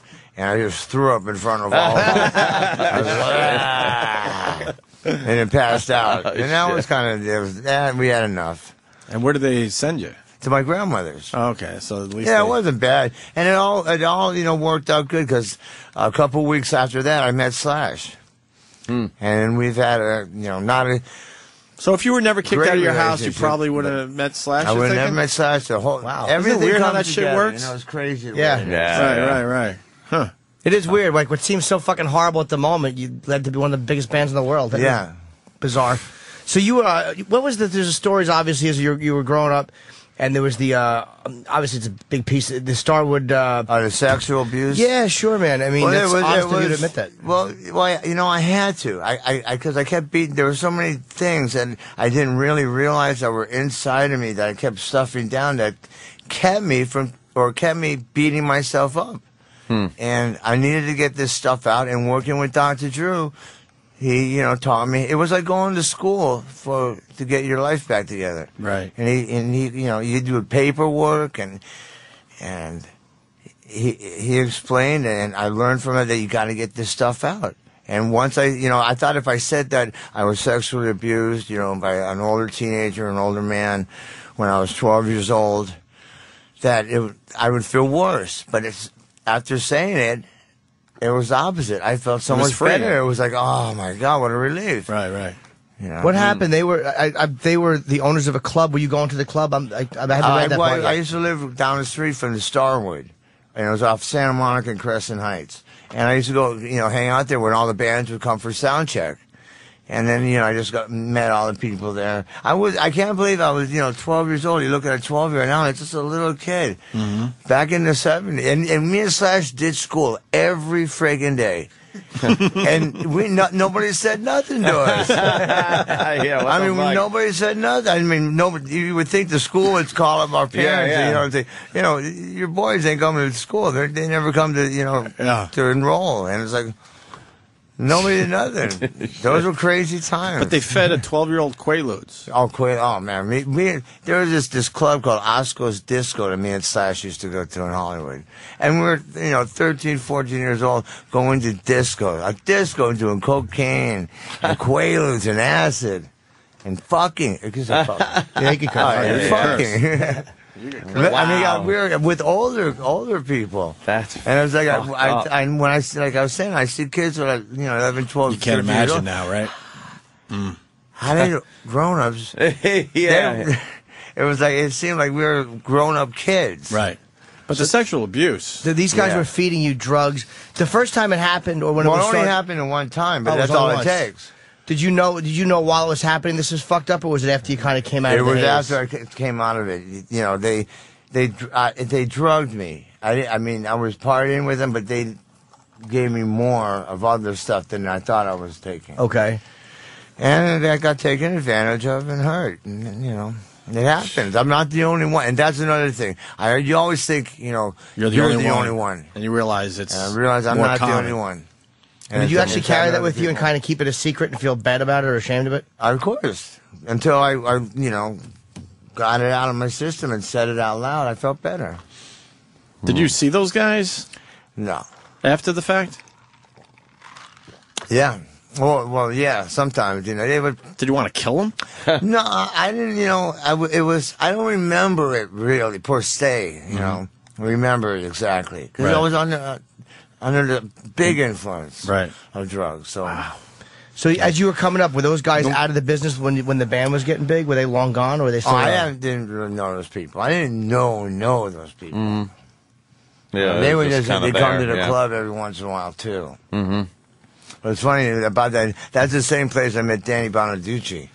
So I wonder if that was he's got that same problem too. Danny, if you have that problem, get it out of your system. Talk about it. You'll feel better. Trust me, brother. You'll feel better. Danny some fucking Quaaludes. Jesus Christ. Holy shit. I remember the first time I met Danny there at the Starwood. I was like 12 years old, and I was on acid. I walked into the office backstage, and Danny was at the table snorting coke. And I go, dude, Danny Partridge, oh my God. I'm on acid, so it's all colorful. Like the bus. Danny Partridge, I love you, man. Bus, right? Holy shit. It's funny how to be so casual. It's like, I was 12, I was on acid. It's like, man, that's a long run, man. That's a long run. Fuck, that is a long time for taking drugs. Yeah. And a pretty young period of your life. Jesus Christ. But when I talk to other, teenagers, everybody, and even older people, everybody says that's when they first started, experimenting. A little weed, Yeah, well, it started out with the weed, but, go in and sneak a couple shots of your grandpa's whiskey, right. But then but I was hanging out with an older crowd at a rock and roll club. To start doing blow. Before you even become a teen, before is wow, it's just amazing. That's just gonna be a long, hard road. I know, it was like I lived off Crescent or Santa Monica and Fairfax, and Slash lived off Santa Monica and Sweetser. So when I would walk from my grandmother's house to his house, it was on Santa Monica, it was West Hollywood. So there's a lot of gay people, on drugs themselves. Yeah, it was Hollywood. You hear it's crazy stories now. It was crazy then. They cleaned it up a little bit. It's actually cleaned up. It was a nutcase out there. Yeah, it's like Times Square. Like we Times talk Square about that. Yeah, the windows. how it used to be just a fucking zoo. Yeah, the circus out there, and now you can walk down there pretty much safe. Yeah, no problem. Yeah. Santa Monica Boulevard still has a lot of tall, very attractive ladies walking around. Santa Monica, there's a very pretty 6'4" girl with handlebar mustaches, and a very wide back. Yeah, they all look like Lemmy. Very attractive. I saw a picture of Axel. He's got one of those handlebars. Mustaches. Rocking the handlebar, huh? Yeah, he's getting that Freddie Mercury look. When was the last time? Oh, boy. When was the last time you talked to him? About 3 years ago. Yeah. Wow. Yeah, in Las Vegas. He was playing there at the Hard Rock, and I wanted to, see him and say hi. So I came down to the show, and then his manager, Dell, saw me he saw me because everybody that was watching the show, when I walked in the back, turned around and came up to me and had me sign and stuff. And he said, I don't want to actually get pissed off, so I think you better leave. So I left, and then I'm opening up the front door of my house, and the phone's ringing. I pick it up, and it's Del. I'm so sorry. Axel wants to see you. Come back. So I went back, and we drank a $3,000 bottle of tequila and stayed up and talked till 6 in the morning. Wow. And we made amends with each other. So now it's just, I'm hoping that Axel will read my book and realize what a special thing that the five of us, had. And that we can always have. It doesn't just because whatever happened in the past, it's the past. Just like my life. What happened? Like what broke up? Management. All I can tell you is management. Management just broke up this band and broke up a good thing. Yes, they got greedy. You said at one point too that the songwriting was happening when you were with. I think Slash and Duff and Axl and Izzy hadn't arrived yet, and you were feeling increasingly isolated from the band, which is hard when it's fucking 5 guys. Was it your paranoia and doing drugs, or were they actually isolating you from the creative process? No, it wasn't the creative. They isolated me from. It was after, right before, that I got kicked out of the band. Is when. It was usually me and Slash and Duff. We always hung out together. We partied together. And Izzy was kind of, he's like a gypsy, and Axl's off in his own world. And then all of a sudden, it was like Slash and Duff kind of started easing me, giving me the old Spanish Archer, get off to the, over here. So it was like they'd be over here, and then I'll be all by myself. Wow. And they were your friends, and it was like, did it make you think if my good friends are doing this, that I must be fucked up? Unconsciously, I realized that because I had abandonment issues, because it was my mother, and then the same thing happened with the band, and I just went over the edge. But now everyone else was doing drugs in the band when you got kicked out, so that's kind of fucked up. You got kicked out because you were doing. I don't get that to this point. How did you go overboard? Some people could handle drugs better. When you mean overboard, you just weren't performing anymore? I wasn't performing properly. Up to I their standards, I the rest wasn't of the band standards? the person that I started out in the business being. And the rest of the guys had no problem keeping up, even though they were doing I don't their know stuff? what they had. They wake up to them every day. All I know is I got the old Spanish Archer. But now, you know what? For 20 years, I blamed them. I blamed them. I thought they let me down. But I've realized it wasn't them who let me down. I let them down. No, but knowing Slash for so long, did he ever try to approach you and say, hey, you're fucking up? No, how could he say that? Yeah, see, that's what's confusing. But you knew him since, you were kids. I know. I mean, well, you would think he'd be the one. Drugs do, bad things. But Ant, that's the most confusing part of the story, because we've had Slash on a million times. We're friends with Slash, and he openly admits all the crazy shit he was doing. Yeah. So he has to be aware to see that he's doing worse shit. Well, you know, that's why it's what so you're fucked doing. up. When you're in that mental state, you don't know what you're doing. I didn't think when I was doing the heroin and stuff, I didn't think I looked that fucked up. But when I saw that on the Celebrity Sober House, when I got high on the first day of shooting, and then I got arrested, and the next morning I went back, and they had me watch it, and I looked at myself, and I was like, holy crap, that was terrible. I didn't think I looked that bad, but then once I saw myself, I was like, I don't ever want to look like that again. Right. That is the worst kind of fucked up person, is when they don't think they're that fucked up and they are trash. Yeah. Well, I think everybody has somebody in their life that they care about and love that is doing drugs or drinking too much like that. They should film them and let them see what they look like, because honestly, you don't know. Ozzy told a story about that, how he thought he was being charming at one of his kids' birthday parties. Charming. and being like the life of the party, and Sharon filmed him. And he said it was horrifying. All the kids were crying. You know what I mean? Frightening everybody. Charming. But he thought he was just being this fun dad. The Prince of Darkness. He thought he was being charming. Yeah, being a fun guy, but people tape you. You're He right. probably man. heard them laughing. Yeah. He thought they were all laughing, and then watches the video. And I'm sure he got naked and jumped in his pool too. I want to go back to Axl for a second. What is his deal? What is his deal? He wants to. He has. I don't know. All I know is what I think is he has Like, he's a loner, obviously, right? You never see him out in public. It's really hard to All I know is I photograph miss the guy. Axl very much, and I would love more than anything for him to be a part of my life again. Right. So you all the resentment and stuff. You guys any worked that out when you sat there and drank that night? Yeah. This whole book, everything, this is the past, my 45 years right here. And when I get home, I'm going to build a Feels big good, fire, right? and I'm going to throw this book in the fire. And then I'm going to just leave everything in the past, because I can't go back. And I'm going to, then in 15 years from now, we'll see if I can write another book. Do you miss those guys as your friends? I miss them as my friends, as my colleagues, as just somebody just to talk to. Just to sit and have a cup of coffee with. You talk to most of the guys, right? Well, I talk with Duff and Slash. Duff's a cool guy. He comes Duff's on a lot, the coolest. But Izzy's the coolest person. Yeah, we never met Izzy, I don't think. I've never met Izzy either. Yeah. Is he off on his own, or? He's a gypsy. I'm best telling way you, to that be, guy knows right? how to live life. Yeah. To the fullest. He has like dune buggies and motorcycles, and him and his dog, they'll just get up one morning and say, I'm going to Mexico and go dune buggy riding for a week. That's and he great. does it. I'm going to Spain and go to, do this, or ride my bike through, Europe. And he does it. And so you don't I keep respect that. You don't keep in touch with him, but it's only I because he's gone. can't find him. Izzy, please, if you're out there, you hear this. Anybody who knows Izzy, please tell him that I would love to say hello to him. I would love to give him a hug more than anything. Does he have a cell phone? I don't know. You don't know. I ask Slash all the time, please email him for me. Tell him I miss him and love him. But I hear nothing back. How long has it been? 2 years. You haven't seen him in 2 years. Yeah. It's weird, like reading this book, and there's so much craziness in it, and so many fucking crazy moments.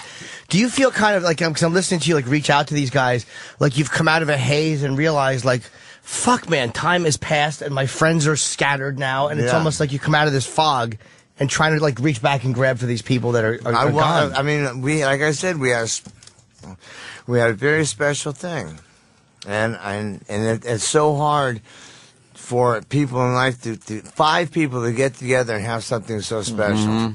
I mean, how many musicians are out there? How many bands are out there? Millions. Yeah. But it's a rare few because it's so difficult And to get to so get 5 huge people like that that. just are so, know what each other's going to do On the same before page. each other's going Right. to do it. How That's did why you- me and Chippy work out so great. Is because I know what he's going to play before he's going to play, and he knows what I'm going to play. Right on. And it's so hard to find. You A all right drummer over there, and bass Chip? player is so important to be Yes, so this tight. is a riveting interview. You've heard the same shit how many times Listen, now? I never get sick of it. I'm sympathetic to Steven's plight. I know what he's went through. He did. Izzy has come out. Him and Duff came out and played with Steven and I on the 20th anniversary. Slash came out that night too. And I know Izzy stays real busy, and he still plays with Axl once in a while. They go to South America, and they'll do a couple songs every night. And it takes, my grandfather used to always say, son, it takes time for all wounds to heal, and I think it's healing right now, and this book has really been the catalyst there. And I believe that Guns N' Roses will get back together again, you guys, and one more run, because there's this Brinks truck full of money out there. There's a tremendous amount of money. Yeah, And you're right. more than anything, gentlemen, really, the band, they love the fans, and the fans deserve it. And it would have to be the original 5. Oh, it Yeah, will okay, be. that wouldn't be. It couldn't be any Yeah, it other would one. have to be. It will be. That's I know. the Some of the way. other guys come Plus, in and do a little something, It's but- important for me to get to do something with those guys again, because I feel like I didn't finish what I started with them. How's your drumming these days? Welcome to the Chip? show tonight. He's better than ever now. He's way better now than he was in Guns N' Roses. I never took a lesson in my life before 4 months ago. I started taking Now you're lessons. taking lessons. Decided to take Who a the lesson. fuck Yeah, is? I've been Who's taking teaching? lessons. Who's teaching Steven how to drums? Sammy Alejano. Yeah, is let's teaching look at me. his resume. It's What has all- he done with it his is- drumming? He's done a lot of stuff. Yeah? He's really great. I mean, I want to get better. I want to Australia. learn more. That's got got to be intimidating. Be though. better. I got to teach Steven Adler how to drum. Yeah, right. Where are you playing tonight? Brooklyn. Brooklyn, where's that? The Bell House, right? Yep. Bell House, Brooklyn, tonight at 8 o'clock, and tomorrow in Pittsburgh at the Hard Rock Cafe. Very Hey, cool. you guys play music? You guys play music? yeah, right? we'll so often we I throw was some wondering if you shit on, play on sure. your single. Yeah, we absolutely. Yeah, definitely. At the end of the interview. Oh, We're okay, almo- great. Yeah, we're almost done. Thank You have No problem. fuck, I forgot. Oh, can I ask him something? Yeah. I totally forgot. How did they let you know you were being kicked out of the band? And obviously that made you feel horrible. Oh, but terrible. walk us through it a little bit. I don't think I know the story. They called me up, had me come down to the office, the manager, and they had the lawyer, and they said that I was signing some contract thing saying that if I got high, which was ridiculous, that every time I got high, that I would have to pay $2,000. But really, what they was they were going to give me $2,000, take all my royalties away, take everything, my credits, everything away. Here's $2,000.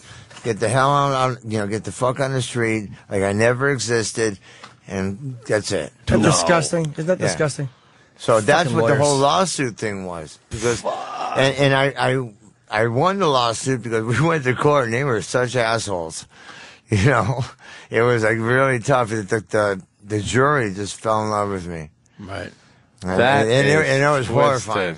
It was horrifying to be, you're there and these guys are talking. I mean, my lawyer would say to them, how many times have you OD'd? And like slash up to about 20. And they say, well, how could you, say anything about Steven when you're doing the same thing? Well, it was terrible.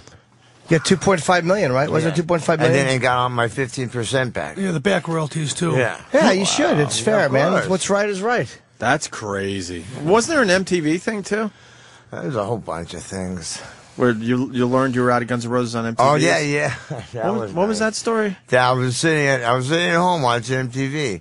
And the commercial came on. And Kurt Loder told you were out? Kurt Loder told me I was out of the band. I was like, what? Oh, damn.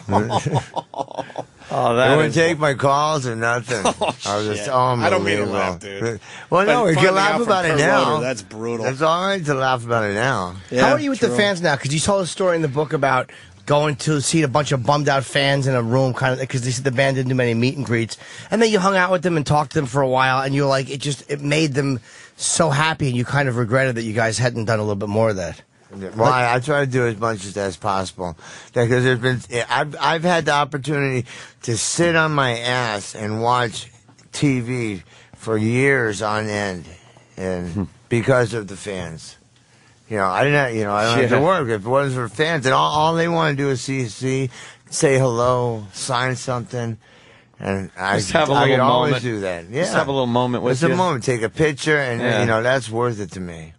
Yeah. Just to say, I love the fans. I'm nothing. No band that is successful is anything without the fans. Do you regret being in kind of such a fog during that whole success period, and not really being able to look back and think about what success you guys had? Of course I do. Yeah. There's so many experiences. Have you dealt with that? Is it everything I was able to get out of my system in this book. Yeah, because that's got to be a tough thing to look back and go, fuck, I can't really look back. I can't even look back. I don't really There's remember just much of it. few little moments here and there. Yeah. Do you remember the broads, hopefully? The broads, All right. There's so many broads. That's how you can't forget. All right, you that. weren't that fucked up there. You remember the broads. That has to be the ultimate for a guy in his 20s. That's every to fucking be guy's in fantasy. the hugest band in the world, and you're just able to fuck like a maniac. Well, plus you're young, so you got that stamina. You can do that shit. But yeah, definitely 'cause, to be able to stand on the stairs of a bus and go, you, and you. Oh, man. You watch them fight with their friends because you didn't pick their friends. And then you can bring them on the bus, give them a beer. That's and what roadies are for. And anything goes. The friends. Exactly. For the friends. That's right. He's right. He knows. That's the deal. That is the deal. So how many of you guys are sober now? Yeah, Duff, man. I think you're sober. Everybody. Oh, the whole band? The whole band? Everybody. I think Slash said he's Slash sober. got almost 6 is he? years. Yeah, last time he was in, he was talking about that. Wow, I didn't know that. Okay. And then He's my biggest influence. Do you get financial advice from Duff at least? He's a financial whiz. I would love for him to invest something for me, but I don't want to do that. I just want him to be my friend. How fucked up is a band that they all had to get clean, and Well, look, Aerosmith had to do it. never look back at booze or drugs again? Do you get the itch though? Of course. What do you I do? mean, What do you do to push the itch down? It gets easier and I get stronger every day. But do you do something takes else? Time. You know what I just mean? do something else. It's not appealing to me. We were at last night at the show. I broke my cymbal a couple of nights ago. It was all cracked. So we sold it, and we were selling it last night, and some guy came up and said, "How much for a cymbal?" And Alex, my guitar player, goes, $100. And he goes, "Well, I'll give you an 8-ball for it." And we go, "No, we don't want that 8-ball. I want the $100.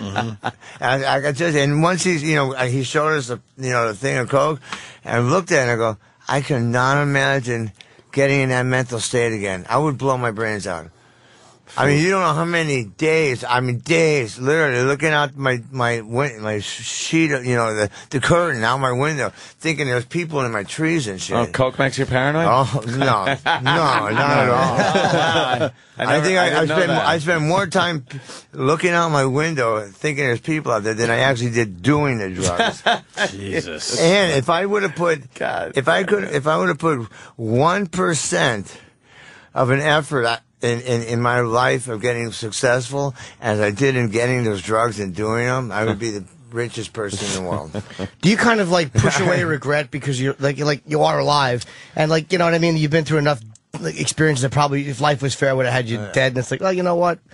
You fucking made it. I made it. I survived. And I'm thankful. Shit. And I'm going to take it for everything it's worth now. There's no more taking anything for granted.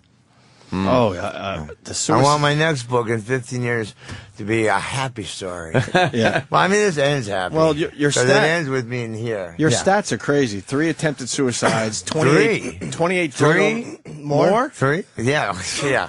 Well, 28 drug overdoses. I'll show you 3 right now. 1, 2, 3. Okay. That's just on my wrist. Did you really want to kill yourself when you did the wrist thing? I don't know if I really wanted to, but I just was so depressed, and the drugs just made you... When you do cocaine, let me tell you, it brings voices. You know, you always hear people say, voices, blah, blah, blah, and then doctors would tell me, well, I'm bipolar. No, I'm not bipolar. I'm on cocaine. Okay? I have voices going on in my head. I would be walking down the street like, fuck you, shut up, leave me alone, just stop it already. By myself. And I'm just walking down the street, and people are walking down the street. Who the hell is that crazy person? That's the drummer for Guns N' Roses. He's a nutball. Wow. Man, that is And when you're fucked up like that, everybody and anybody will take advantage of you. Yeah, that's life. Do you watch your finances better now? Like, have you learned a little bit more about how to handle your bank business and all your stuff, so you can at least keep an eye on it and nobody takes it? I didn't learn a little bit. I learned a lot. Oh, you did? Okay. I learned a lot. Money's important. I wish it wasn't, but it is. Need that money. Yeah, he has Elton John's accountant. Does he really? Oh, yeah, and they count to the penny because they pay me every week. So to the penny. To the penny. Yeah, I mean, it's good to kind of keep your eye on it. It's like, all right, at least I know. I learned that from watching bands, because bands, I think, are easier to fuck than comics, because there's royalties involved and there's so much more. There's other it's people. coming from so many different places. Yeah. Right. And especially like live shows, there's like thousands, hundreds of thousands of cash. And the merch, and what's the merch split? 70-30. It's a fucking nightmare. But these guys are just getting high. Yeah. But then again, I would probably take your life over mine. I paid good attention to my finances, but you've been blown a lot more. So I think I wound up spending my money on whores anyway, so it probably all comes out in the wash. Getting back to your mom, they gambled away a lot of your money? Or is that just a rumor and you can't prove it? Well, a lot of people's parents, who control their kids' money, who are entertainers, get money, such big amounts like that, get taken advantage of. And my mother saw me just killing myself, and figured he's going to die anyways. I'm going to enjoy this. So she had fun with your money. So she had fun with my money, and then I didn't die. Is that true, Chip? And then he didn't die. Yeah, I will say this. Steven's one of the most generous gentlemen I've ever met, and he's taking care of his brothers, his mom, everybody, and he did it because he loves his family. That's just like you and I would do the same thing. Unfortunately, he was in a bad place at that time, and maybe mom took the chips a little too far, but it's not up to me to say. I don't want to be disrespectful to mom. It's like that. But he has been overly generous, and I think it'll come back to him tenfold because of that. How long do you guys know each other? You guys seem to be very close. Yeah, his brother Jamie introduced us back in 1999, 2000. We had a conversation on the phone. We both loved each other. He says, why don't you get together and let's do a show in Vegas together. I rehearsed one day, played the next day, and we've been together ever since. What does Jamie do for a living? He used to work with TKO, and now he's got a management company. He's got his own management company. No kidding. Yeah, really good, too. Oh, really good. What was your mom's poison at the casinos? The Armed Bandit. Yeah. Wow, that's Imagine a lot. millions of dollars in a slot. Of pulling. She went through $10 to $20 million in Yeah, slots. slot machine. Well, then plus on condos and houses and cars, furniture. She went into the special slot room though, right? Where it was, oh yeah. How much you pull? Well, once you get once this casino starts sending you invitations, then it means they like you a lot, and they like you a lot because you're dishing and giving them a lot of money. Well, you might want to tell Anthony that. Yeah. He's at that point. They fly him around and stuff. I like playing blackjack. Yeah, obviously, if they fly him out there, Ant gets the treatment. Yeah, he gets the treatment big that time. means They take care of him. You're losing big. That's what that is. They love you. Come on they back. love the losers. Come on back. Also the winners, though, because they know eventually you'll give it back. Yeah, Eventually you're going to lose. Yeah, even the losers get lucky sometimes.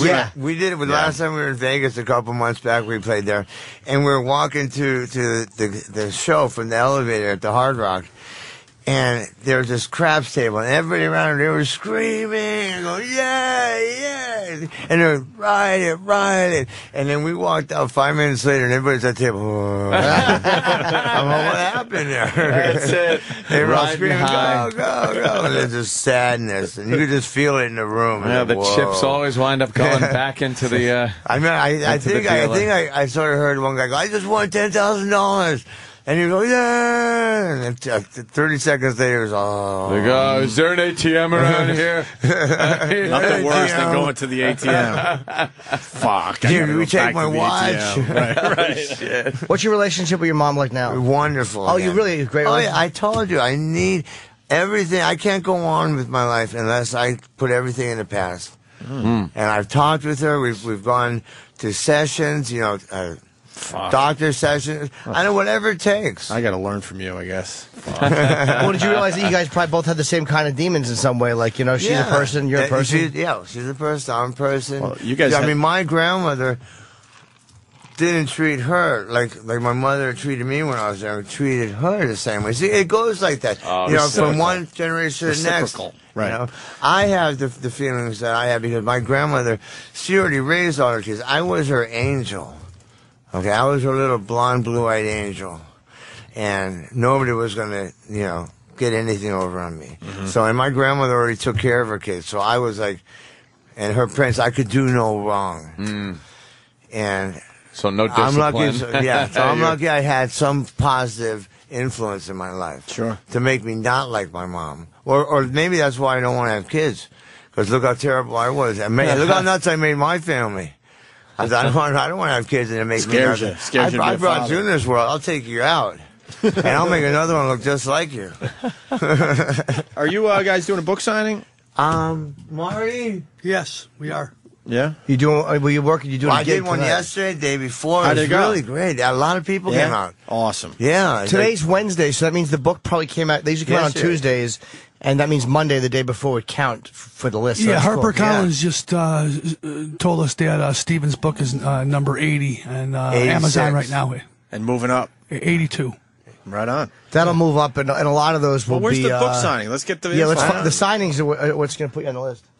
I think it's at Bookends. Well, let's get Marty, man. Oh, in Jersey? Oh, the famous bookend. Yeah, you got to do the Independence. And Marty. Where's the book signing, Marty? yeah, Bridgewood, New Jersey, Bookends. Is it bookends, Marty? I'm a good guesser. When, tonight? What time? That's Vanessa. Hi, Vanessa. Hi, Come on, Vanessa. hello. Yeah. Boy, at she wears her Vanessa, boots well, doesn't she? Oh, yeah, she Yeah. does. Look at Vanessa. Club her. Anyone know about the book? Drag her right into the lair. Stephen will be at Bookends in Ridgewood, New Jersey today from noon until 2. Okay. Oh, 2 hours. Yeah. Oh, you okay. guys got to get going He's then playing soon. the Bell House tonight in Brooklyn. Yeah, I know. Okay. Looking And forward tomorrow to he's that. playing Pittsburgh at the Hard Rock, Tomorrow. and he'll be signing at Eads Entertainment. I think that's at 5 or 6. Are you attracted to Stephen? Tremendously. Yeah. I can barely contain myself sitting here. Do you work for the book company? For It Books. Yeah. Oh, okay. Right on. Okay. Yeah. So the signing today from is in Ridgewood. Thank you, Marty. Noon to 2. Wow, only a 2-hour signing. So get there and get online. Absolutely. And get this signed. Check out my website, AdlersAppetiteOnline.com. Well, let's talk about the new band for a couple minutes before you guys get out of here, because Chip's sitting there just bored. No, I'm not bored. This is a great interview. You guys are terrific. You got a I love good you team guys. here. Thank you for Jim's having us. terrific. Thanks, Ned. So, Chip, you talk now. Talk about the band for a second, because you guys are playing the Bell House in Brooklyn. Steven set this tour up really great for us because the book is the catalyst for this whole thing.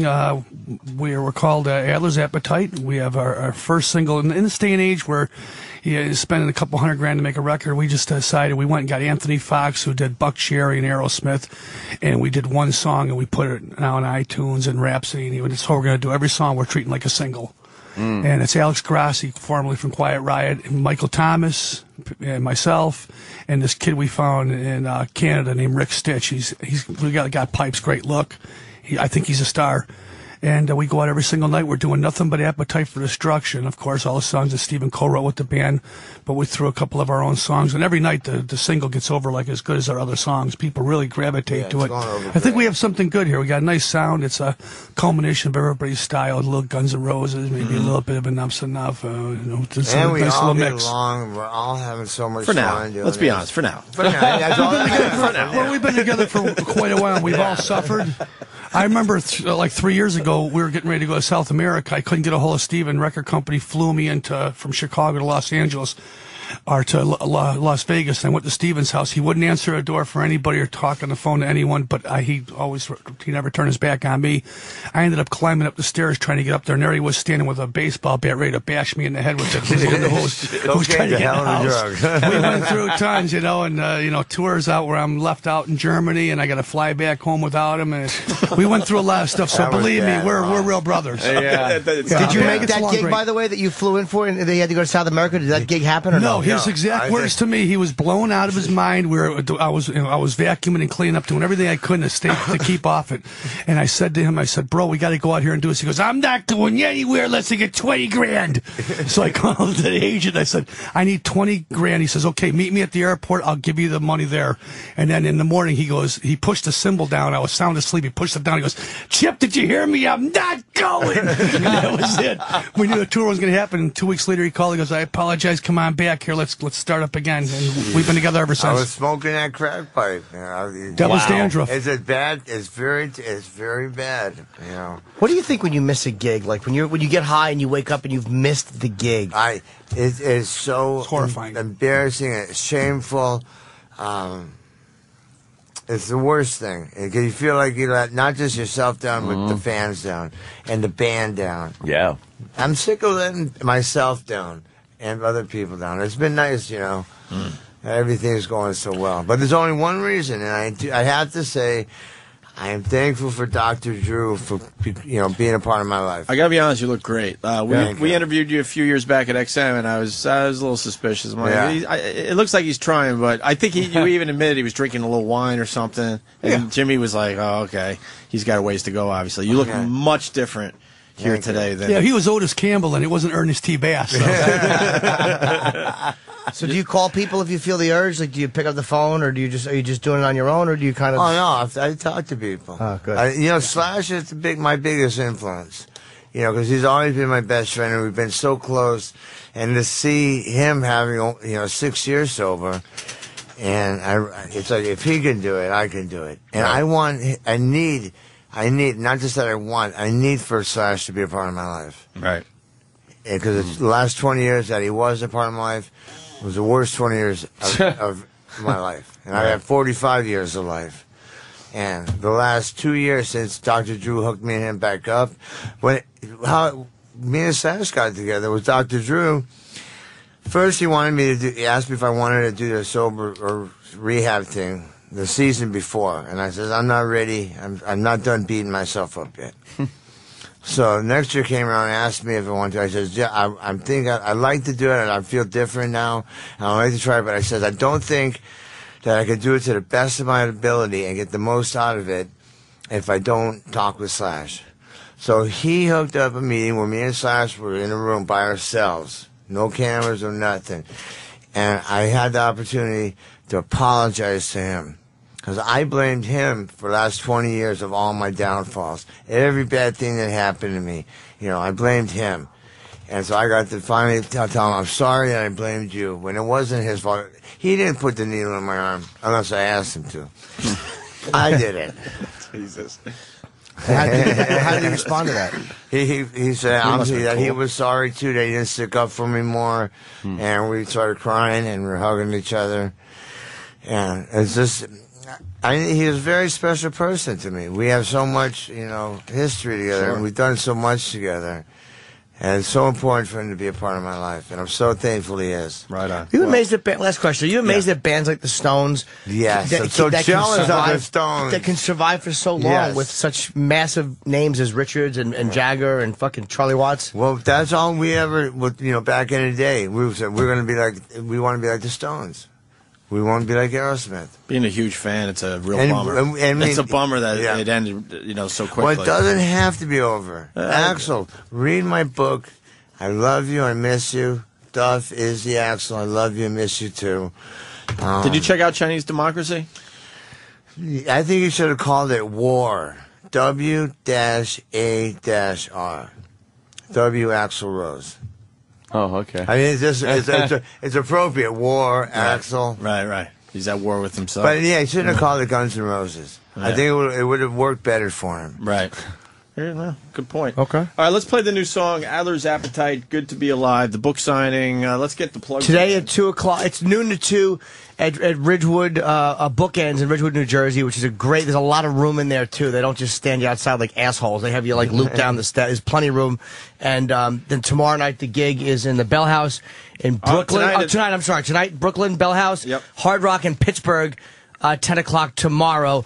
Go to Ticketmaster.com to see if there's anything left. Or AdlersAppetite.com for his website. Right on. Good seeing you, Steven. Thank you guys Chip, so good seeing you, much. brother. Great seeing you guys. Really is. And here's the latest single from these guys as we go to break. Mel Gibson tapes next. Turn it up. New Mel Gibson tapes. I mean, coming out. my dentist is working on that girl's teeth he knocked out. Really? Yeah. That's my dentist. Ross Sheldon. Dr. Ross Sheldon. What is he saying? No, Her teeth were really knocked out by Mel Gibson? Yeah. Are we getting the exclusive here? Oh, wow. Holy They really did come out. Yeah. No wonder she's so quiet on the phone. She's like, I'm going to let this asshole sink himself. Yeah. Maybe that really is what happened. It is. Unbelievable. All right, let's play this song for these guys, and we'll continue in a bit. Thanks.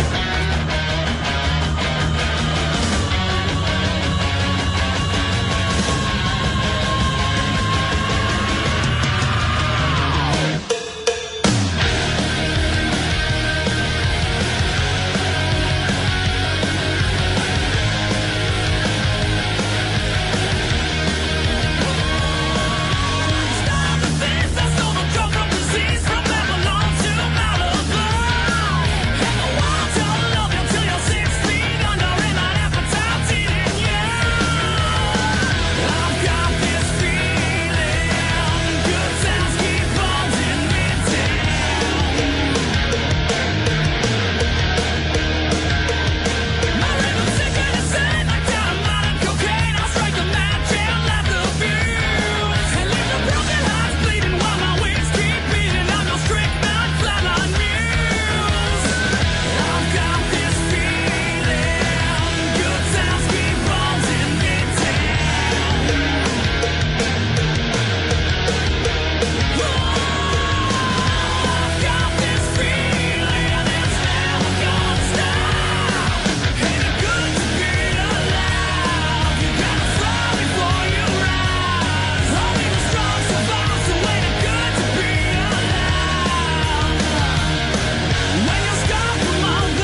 Sirius XM.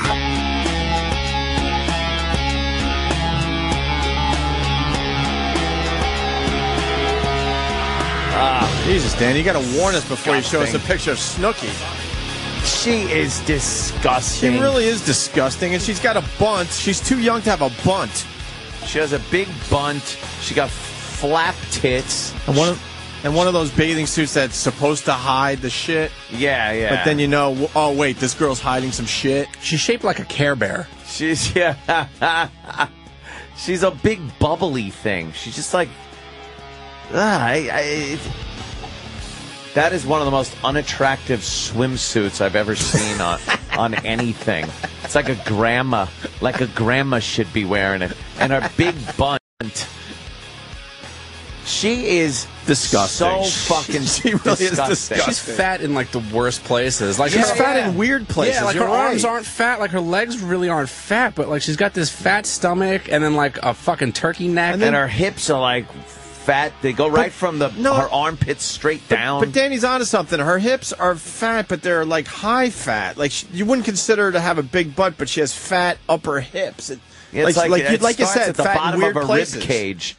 Her fat hips start right at the bottom of her rib cage, and it gets fat. She's round. She's like really round. Ugh. I think Tyler Durden called her a porky little Ewok. Oh, perfect. Yeah, that's perfect. Oh, yeah, there it is. With that, let's little Ewok. Yeah, go to where is this on his site? You can get to it from his site. This one's the superficial. Oh, sorry. I like promoting whatwoulddtylerDurden.com. Well, he'll put the pictures up later. All right, right on. WWTDD.com. Oh, let me see that one. For all your celebrity needs. Ugh. She's carrying a football. She's got a lot of pubis. Wow, meat. look at the big fucking cunt meat patch she's got under that. I think that's just hair that she let go. No, she probably waxes because, you know, she's one of these fucking guineas. She's dumpy, man. She is really dumpy. I don't hate her, but she's a bit of a mess. Oh my. Disaster. She's nice tits, though. I would suck her big, fat, tan Her tits aren't nice. They're big, though. I wasn't sure because sometimes you get tricked when you see they're big. They're I'm big, not really but sure they're flattened out and they're like I'm not really sure. Saggy. They look kind of weird to the side. Oh.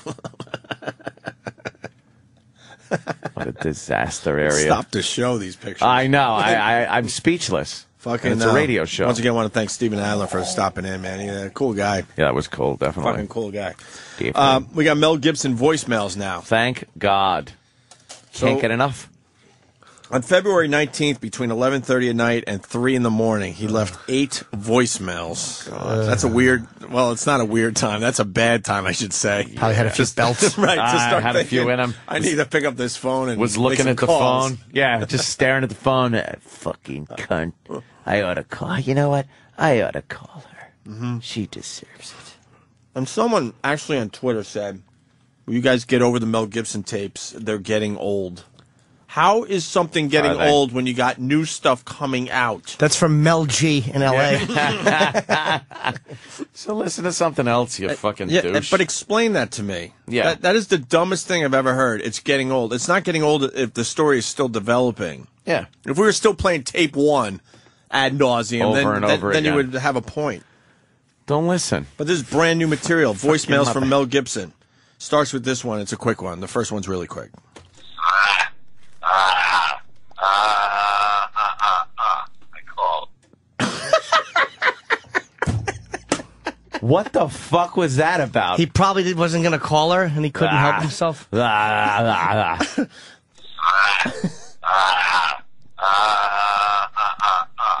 called. He's a grown man. It's Mel Gibson. Well, true. Fuck. Sorry, man. My blood sugar dropped, so I got to eat these Pop-Tarts. Purple. Who's the fatso? Eric? I was going to go, hello.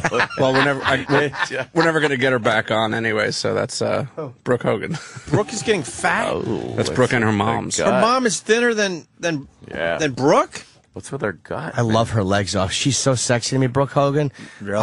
I'd love to be wrapped up in her, like have her wrap those long, fat ostrich legs around me and then just pull my back in while I fuck her poorly.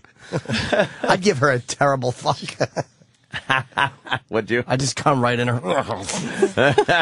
Why is she getting fat? What happened to her music career? That's got to be over officially, right? Why, she's good. I don't know. I don't keep up on You didn't the watch the Hogan's whereabouts of- Family or whatever it's No. called? Terrific TV. And what's going on with the mom? She's marrying the boyfriend, I think I heard. Yeah, I guess they're engaged now. Oh, Hulk has got to be just this close to going to the Golden Gate Bridge. Does Hulk have money, though? He did. Less every day. He's doing Rent-A-Center commercials. He's Yeah. pulling in. He's got that Rent-A-Center money now. Yep. Yeah. Mel Gibson, voicemail number 2. Jesus. Edith is not to work at your house. If she does, I'll fire her. I will not pay her for any hours at your house, okay? She only works at my house, all right? I don't want her at your house. I'll fire her. And you know I'll do it. I fire people all the time. And you'll have to find some other fucker. But you have to pay for it yourself. She works at my house. She's my employee. Just thought I'd mention that right now. Now, if you want to call me back, I think we should discuss the terms of separation. Don't you? Don't you think? Yes? Let's do it. I won't smoke either, just to fuck with you. I want to really badly. And you would love me to, because you want to destroy me and see me die. And I know subconsciously that your whole fucking aim is to ruin me. But I won't let you. Well. Right? You selfish bitch. All right. Oh, wow. These tapes make you feel like you could be friends with Mel Gibson. Yeah. He's just a like, guy going hey, through some hang shit. out. Wow, that smoking thing keeps coming up. Oh, my God, he's having a tough time There's with cigs. so many But problems. she must have hated his smoking or something. I wonder. But I won't smoke. Maybe she told he'll go back. You'll go back to it. Yeah. You know, shitty You will voice. go back because you're a weak. You are a weak person. I'm not weak, you cunt. Voicemail number 3. Whore. Who doesn't love these? He just calls up, says whore, and hangs up. Well, there's a couple more seconds. Oh, But you're okay. almost I right. thought- You're almost right. That is no, we so had to stop fucking the funny. tape. Whore. That's what he said right after beep. Whore. Whore. Let's answer that fucking phone.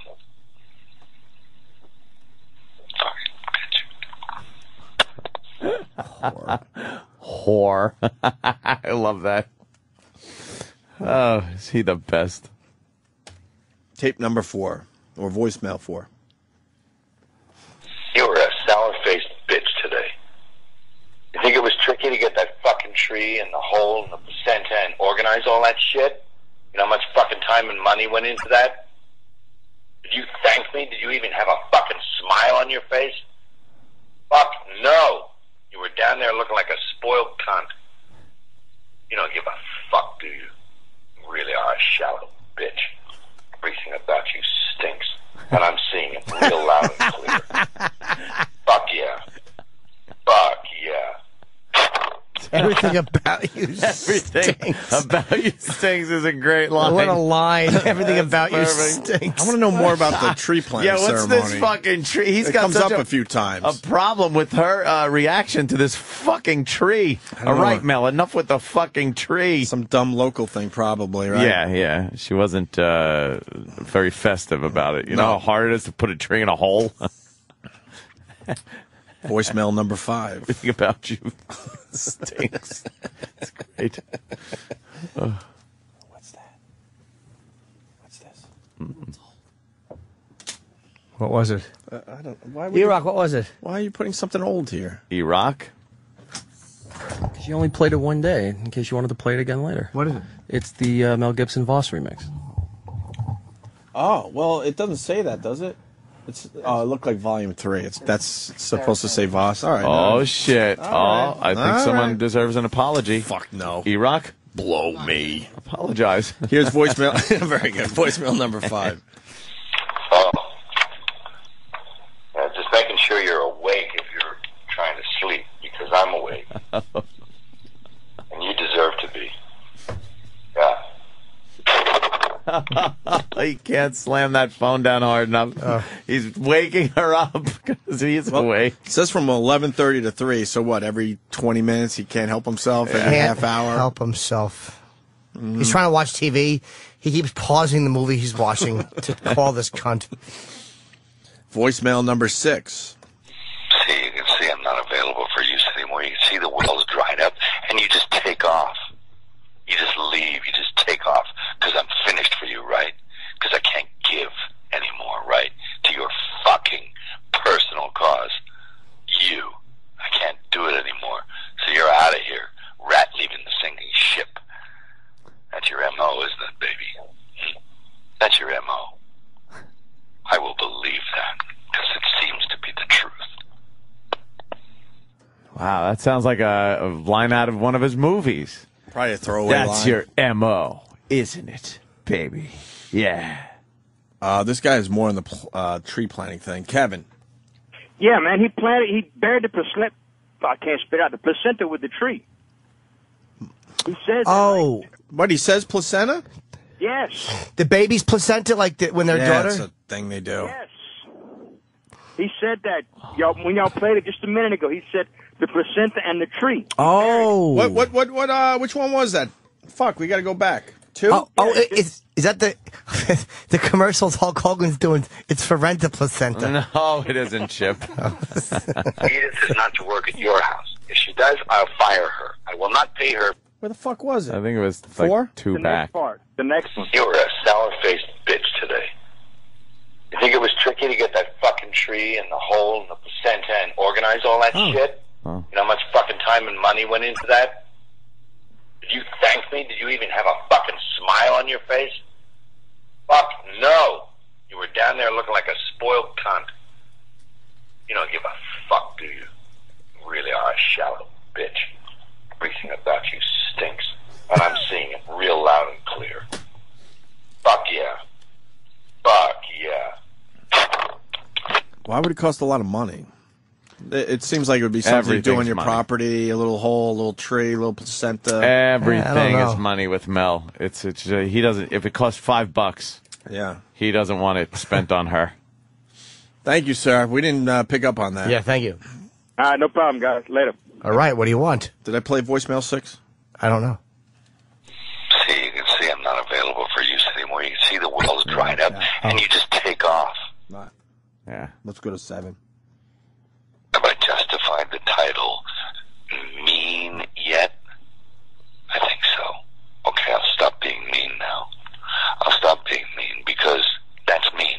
You call me mean, you'll get mean. You call me something I'm not, you'll get it in spades. Remember that, and I don't give a fuck whether you ever call me again or not. Well, you kind of do. He cares a lot. You kind of do. We're up to 7 voicemails within a 3-4 hour period. You kind of care. And number 8, this is a long voicemail, so I think he finally gets it all out here. Those are all just little teases. The final voicemail. Maybe this is an apology for his language earlier. Oh, you'd like to think. February 19th of this year, this went down. This to me. Fucking disloyal, so fucking weak. So fucking blind. So fucking thankless. Such a fucking slut. Fuck you. Fuck you. Don't ever sleep again. Don't sleep as long as I don't sleep. Don't sleep. Fucking get sick. Fucking get sick. I hope you blow your nose. Fucking get sick. Yeah. Yes. He doesn't know what to say. He doesn't. He's so mad at her. He's just so angry, but he doesn't know what to say to her. Fucking get sick. Fucking get sick. I hope you don't sleep. Yeah, I hope you have a summer cold. Cunt. Oh, he's the greatest. He's fantastic. Some great new insults. Get I don't sleep. Don't sleep. Fucking get sick. Fuck me up. You have fucked me up. You have fucked me up. You fucked me up. Did nothing but help you. And you fucked and shat on me. Shat Like a on me. low-life slut. With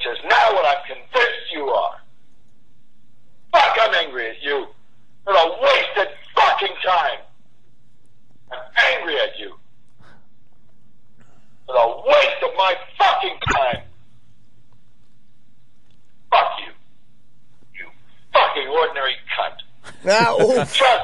You fucking ordinary cunt. God, he has the greatest insults. A lot of people have felt this way, though. Oh, God. The relationship ends, you're like, what a fucking waste of time that He's was. able to voice it, though, very well. Yeah.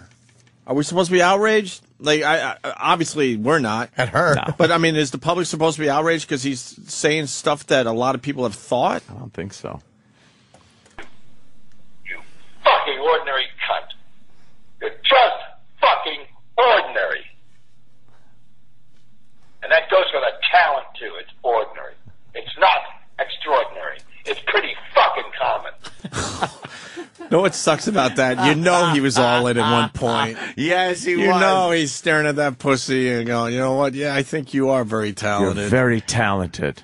Wow. Oh, and now the truth is coming out. I'll back That's got to it. hurt her. I'll back whatever you need. Right? I'll back He was it. all in. Because this is going to... No, you have a gift. Just had blinders on. Oh, yeah. I think at one point he really believed that she had talent. Raging hard on Right, that and will- fucking blinders. Right. Dude, You're right. She sucked a recording studio out of him. Yes. Oh, that's a very good point. Holy shit. Yeah, let's go to Adam in Jersey. Adam. Yeah. Dude, how old is Mel Gibson that he still has a phone that you can slam down in the cradle? I mean, what fucking year is it? I've been hearing the slam down. You're right. He likes to be able to slam his phone down. He's got the old school fucking phone. He probably bought one. Well, if just you got so he anger could- issues, you want to make sure that you know you hang up a phone call properly. How many phones he's probably broken? He said he's fired a lot of people, so he's probably been on the phone and smash it down. It just comes apart in his hand. Very good, brother. Thanks. Needs the old black bell telephone. Yeah. Dial. With a long cord. Yeah. Probably strangles himself to try to calm himself down. Clint, Ohio. Yeah, I was wondering how Mel gets away with this. I'm going through a divorce right now. If I called my ex-wife up and said, hey, you dirty cunt, they would call the cops on me. I'd get arrested for harassment or something. Well, obviously, he's not getting away with anything. He's in a world of trouble here. Is the mainstream media even talking about this, though? Oh, yeah, yeah. Yeah? Oh, yeah. Because I've noticed a bunch of other shit. I don't know. I just hear you guys talking about it. Gossipy shit, but I haven't... Like, when a new tape comes out, I don't see They're Fox... putting the beeps in and all. Oh, yeah. Yeah, definitely. They might be getting tired of it because there's so much material to go through. They don't have enough time to dedicate to this like we do. But yeah, I don't know. No, he's in fucking trouble. I think, law enforcement is looking into it, right? Yeah. And obviously it's not going to help his case with this girl. They were never married, were they? Or were they? No. They weren't married? But California has their palimony and all that shit, so he's in they're deep shit. celebrities. They don't ever get married. There They're you go. celebrities. You know, they do whatever. Right. All right. Oh, yeah. You know what? Yeah, this guy's right. Rich in Ohio. Rich. Yeah, Anthony, No one's rich in Ohio. What, Rich? Go ahead, Rich. Anthony's off his game this morning. I heard Mel say she's going to get it in spades a couple messages back there. No bell? No Oh, yeah. Tired? Thinking of leaving? I Leaving shouldn't for the have. day? I am a little sleepy today. You're not gonna get out of this fucking city with Obama here. They have to shut down everything just so he can go over and see the view broads. Where is he?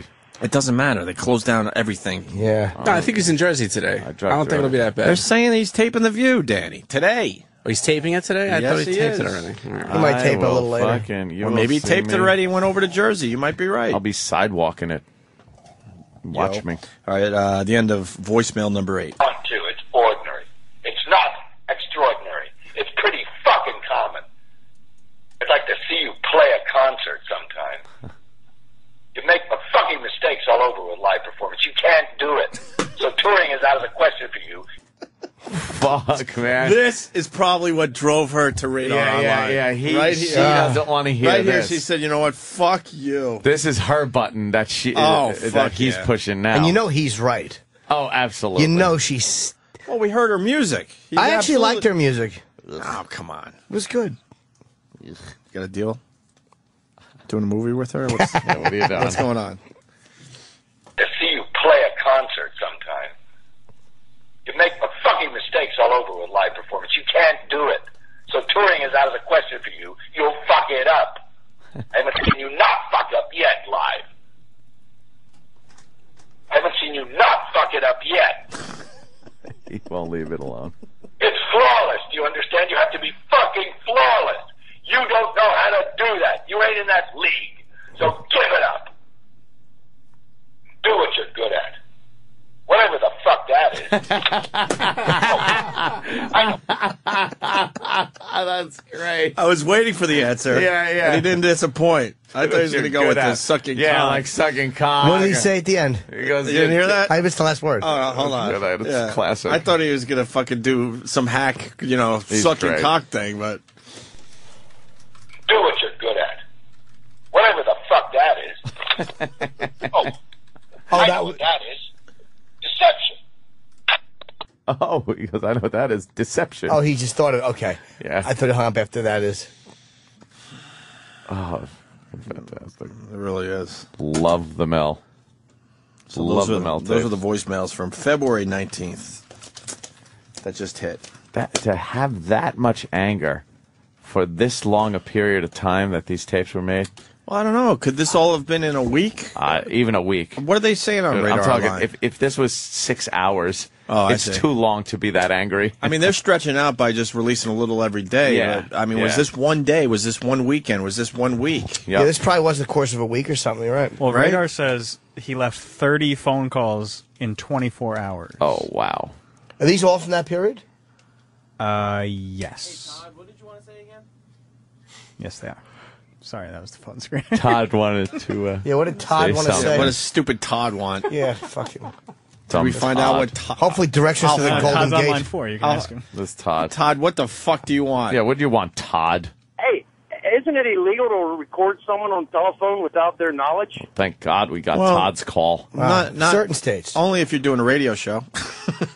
Yeah. Well, on that last tape you guys got yesterday, you hear a beep at the beginning and a beep at the end. Oh yeah, she pre-planned all this.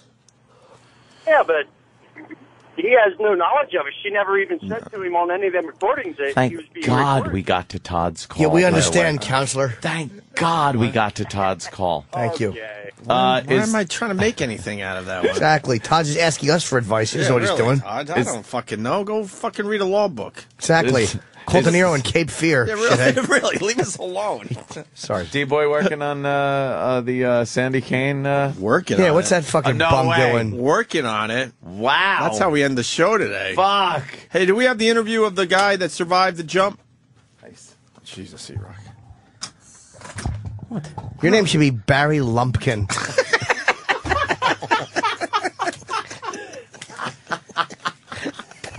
Why? I don't know.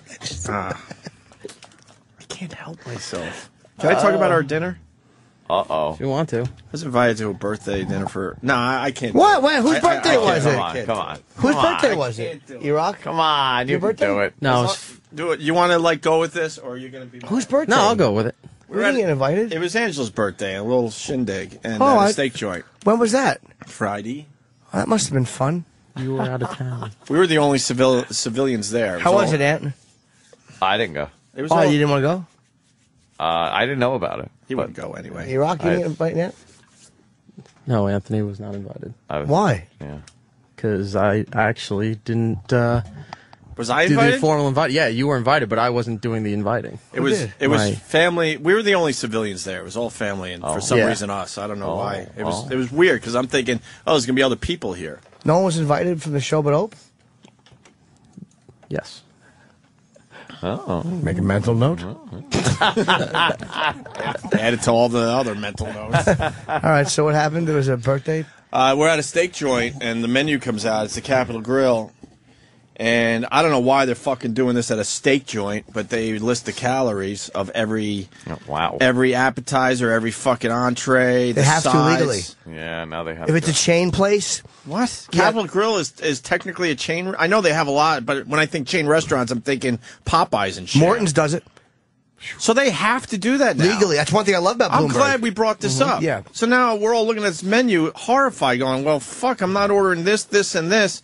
But the only person that wasn't horrified was good old E-Rock. Wow, what E-Rock? I enjoyed a nice wedge salad, thank you. That wedge salad. We've all had the dumb wedge salad where it's the iceberg lettuce. They cut it in like a third maybe, and they throw a little what on it? Russian dressing? Russian dressing, a little bacon. No, it was a blue cheese dressing. Blue cheese dressing. With some bacon chopped up I on was it. shocked. How many calories do you think that was? Do you remember how many it was? Because I forgot. I would guess. Give me a real guess. Because we've all had it thinking. It's an entire wedge of salad? It's a big chunk. You know, you've it's like seen a quarter wedge of a head of lettuce. With the dressing, I'm going to guess 500 calories. No. And you know the blue cheese is a little bad, so when you're eating that, you're like, all right, but you know what? I'm just gonna eat this fucking thing. Over 1,000. It was 1,100 calories. 1,100 Holy fucking shit. calories. E-Rock was all in. Everyone else was like, well, I guess I'll have a couple shrimp. That doesn't look too bad. He was all fucking in. Oh, I had the shrimp too. Yeah.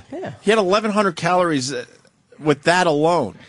I like and then some of the steaks were like, what the fuck? Yeah, the ribeyes are bad. Ribeyes are bad. Some of the ones that were seasoned and whatnot were pretty high, but like the sirloin and the filet mignon were under 1,000 calories. They were like the filet 500-600 calories. Filet was like 500. Filet mignon and Morton's, like the smaller ones, are like fucking 400 calories. I didn't know It's they not were bad. listing calories on the menus in these joints, It's too. not bad. 390 on some of them, like a smaller There one. were so many items on this menu, over 1,000, and you would have never thought it was 1,000 fucking calories for this stuff. What'd you have? I had the filet mignon. Okay. So that was 500. So now you're up With, to 1,600 calories. With pure horseradish. The shrimp was another 400. That's 2,000 calories. Shrimp's low, I think, in calories. Probably high in mercury, but I think it's low. Isn't that great you have to say I that? know. Mercury. High in mercury, low in calories.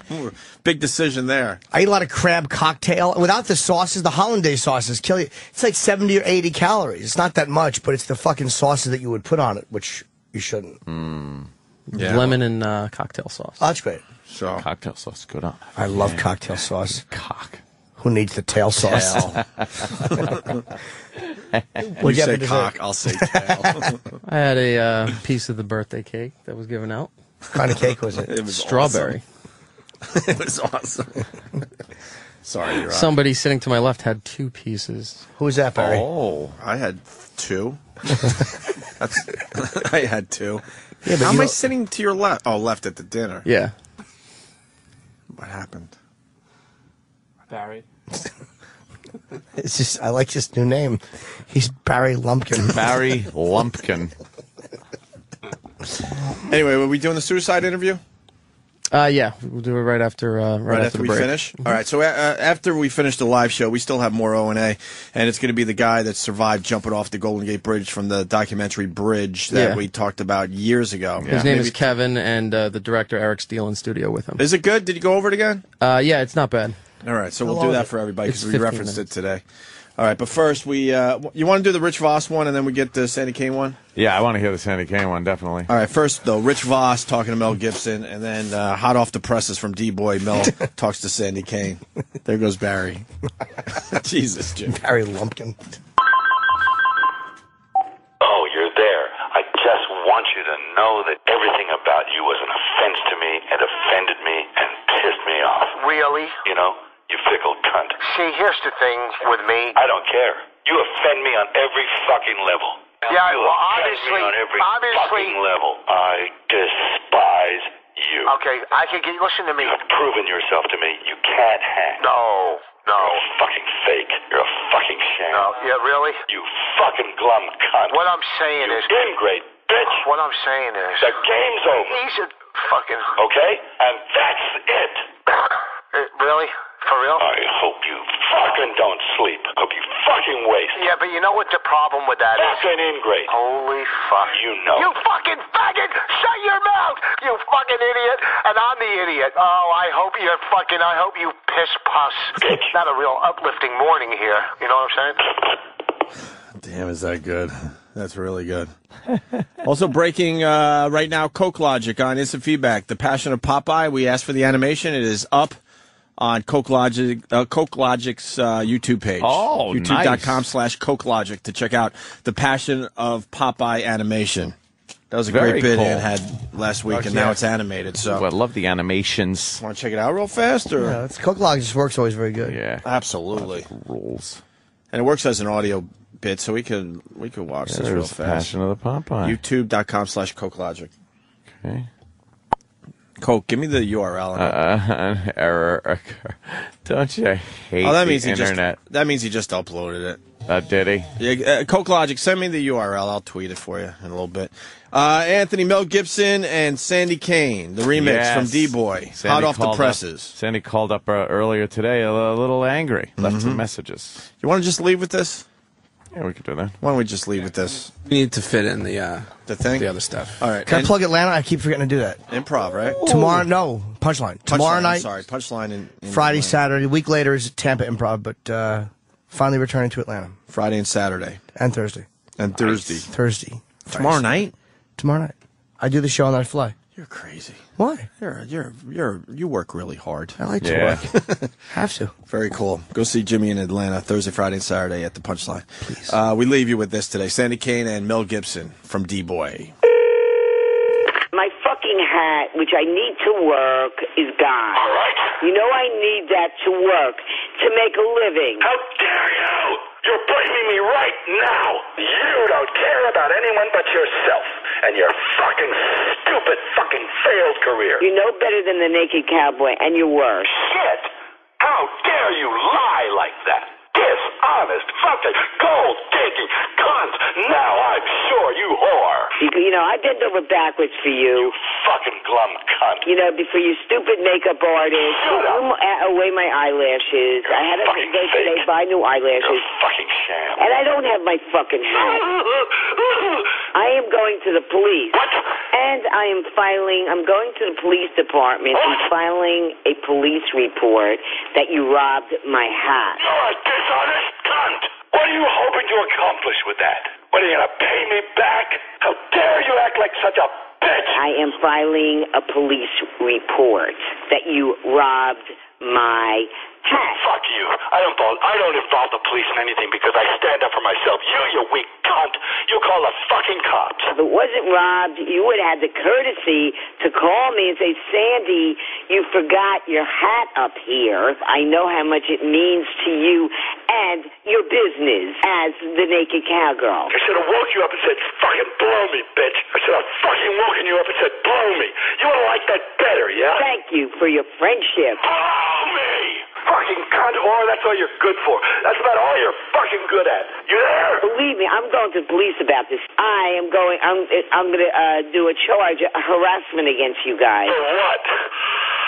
For me being drunk and disorderly? For hitting you? For what? I'm very friendly with the cops in New York, by the way, and they like me. They treat me with respect, not like you. You don't have any fucking friends except me. Never mind. What the fuck were you gonna say? I'm telling you, don't ever fucking call me again, or I'll kill you. I'm threatening you. I'll put you in a fucking rose garden, you cunt. You understand that? Because I'm capable of it. You understand that? I swear to God, I will take a gun and fucking kill you. Fuck you, and you can rot unless you crawl back, suck my cock, and say you're sorry in that order. Do you understand me? Asshole, fat, fuck you. Eat shit.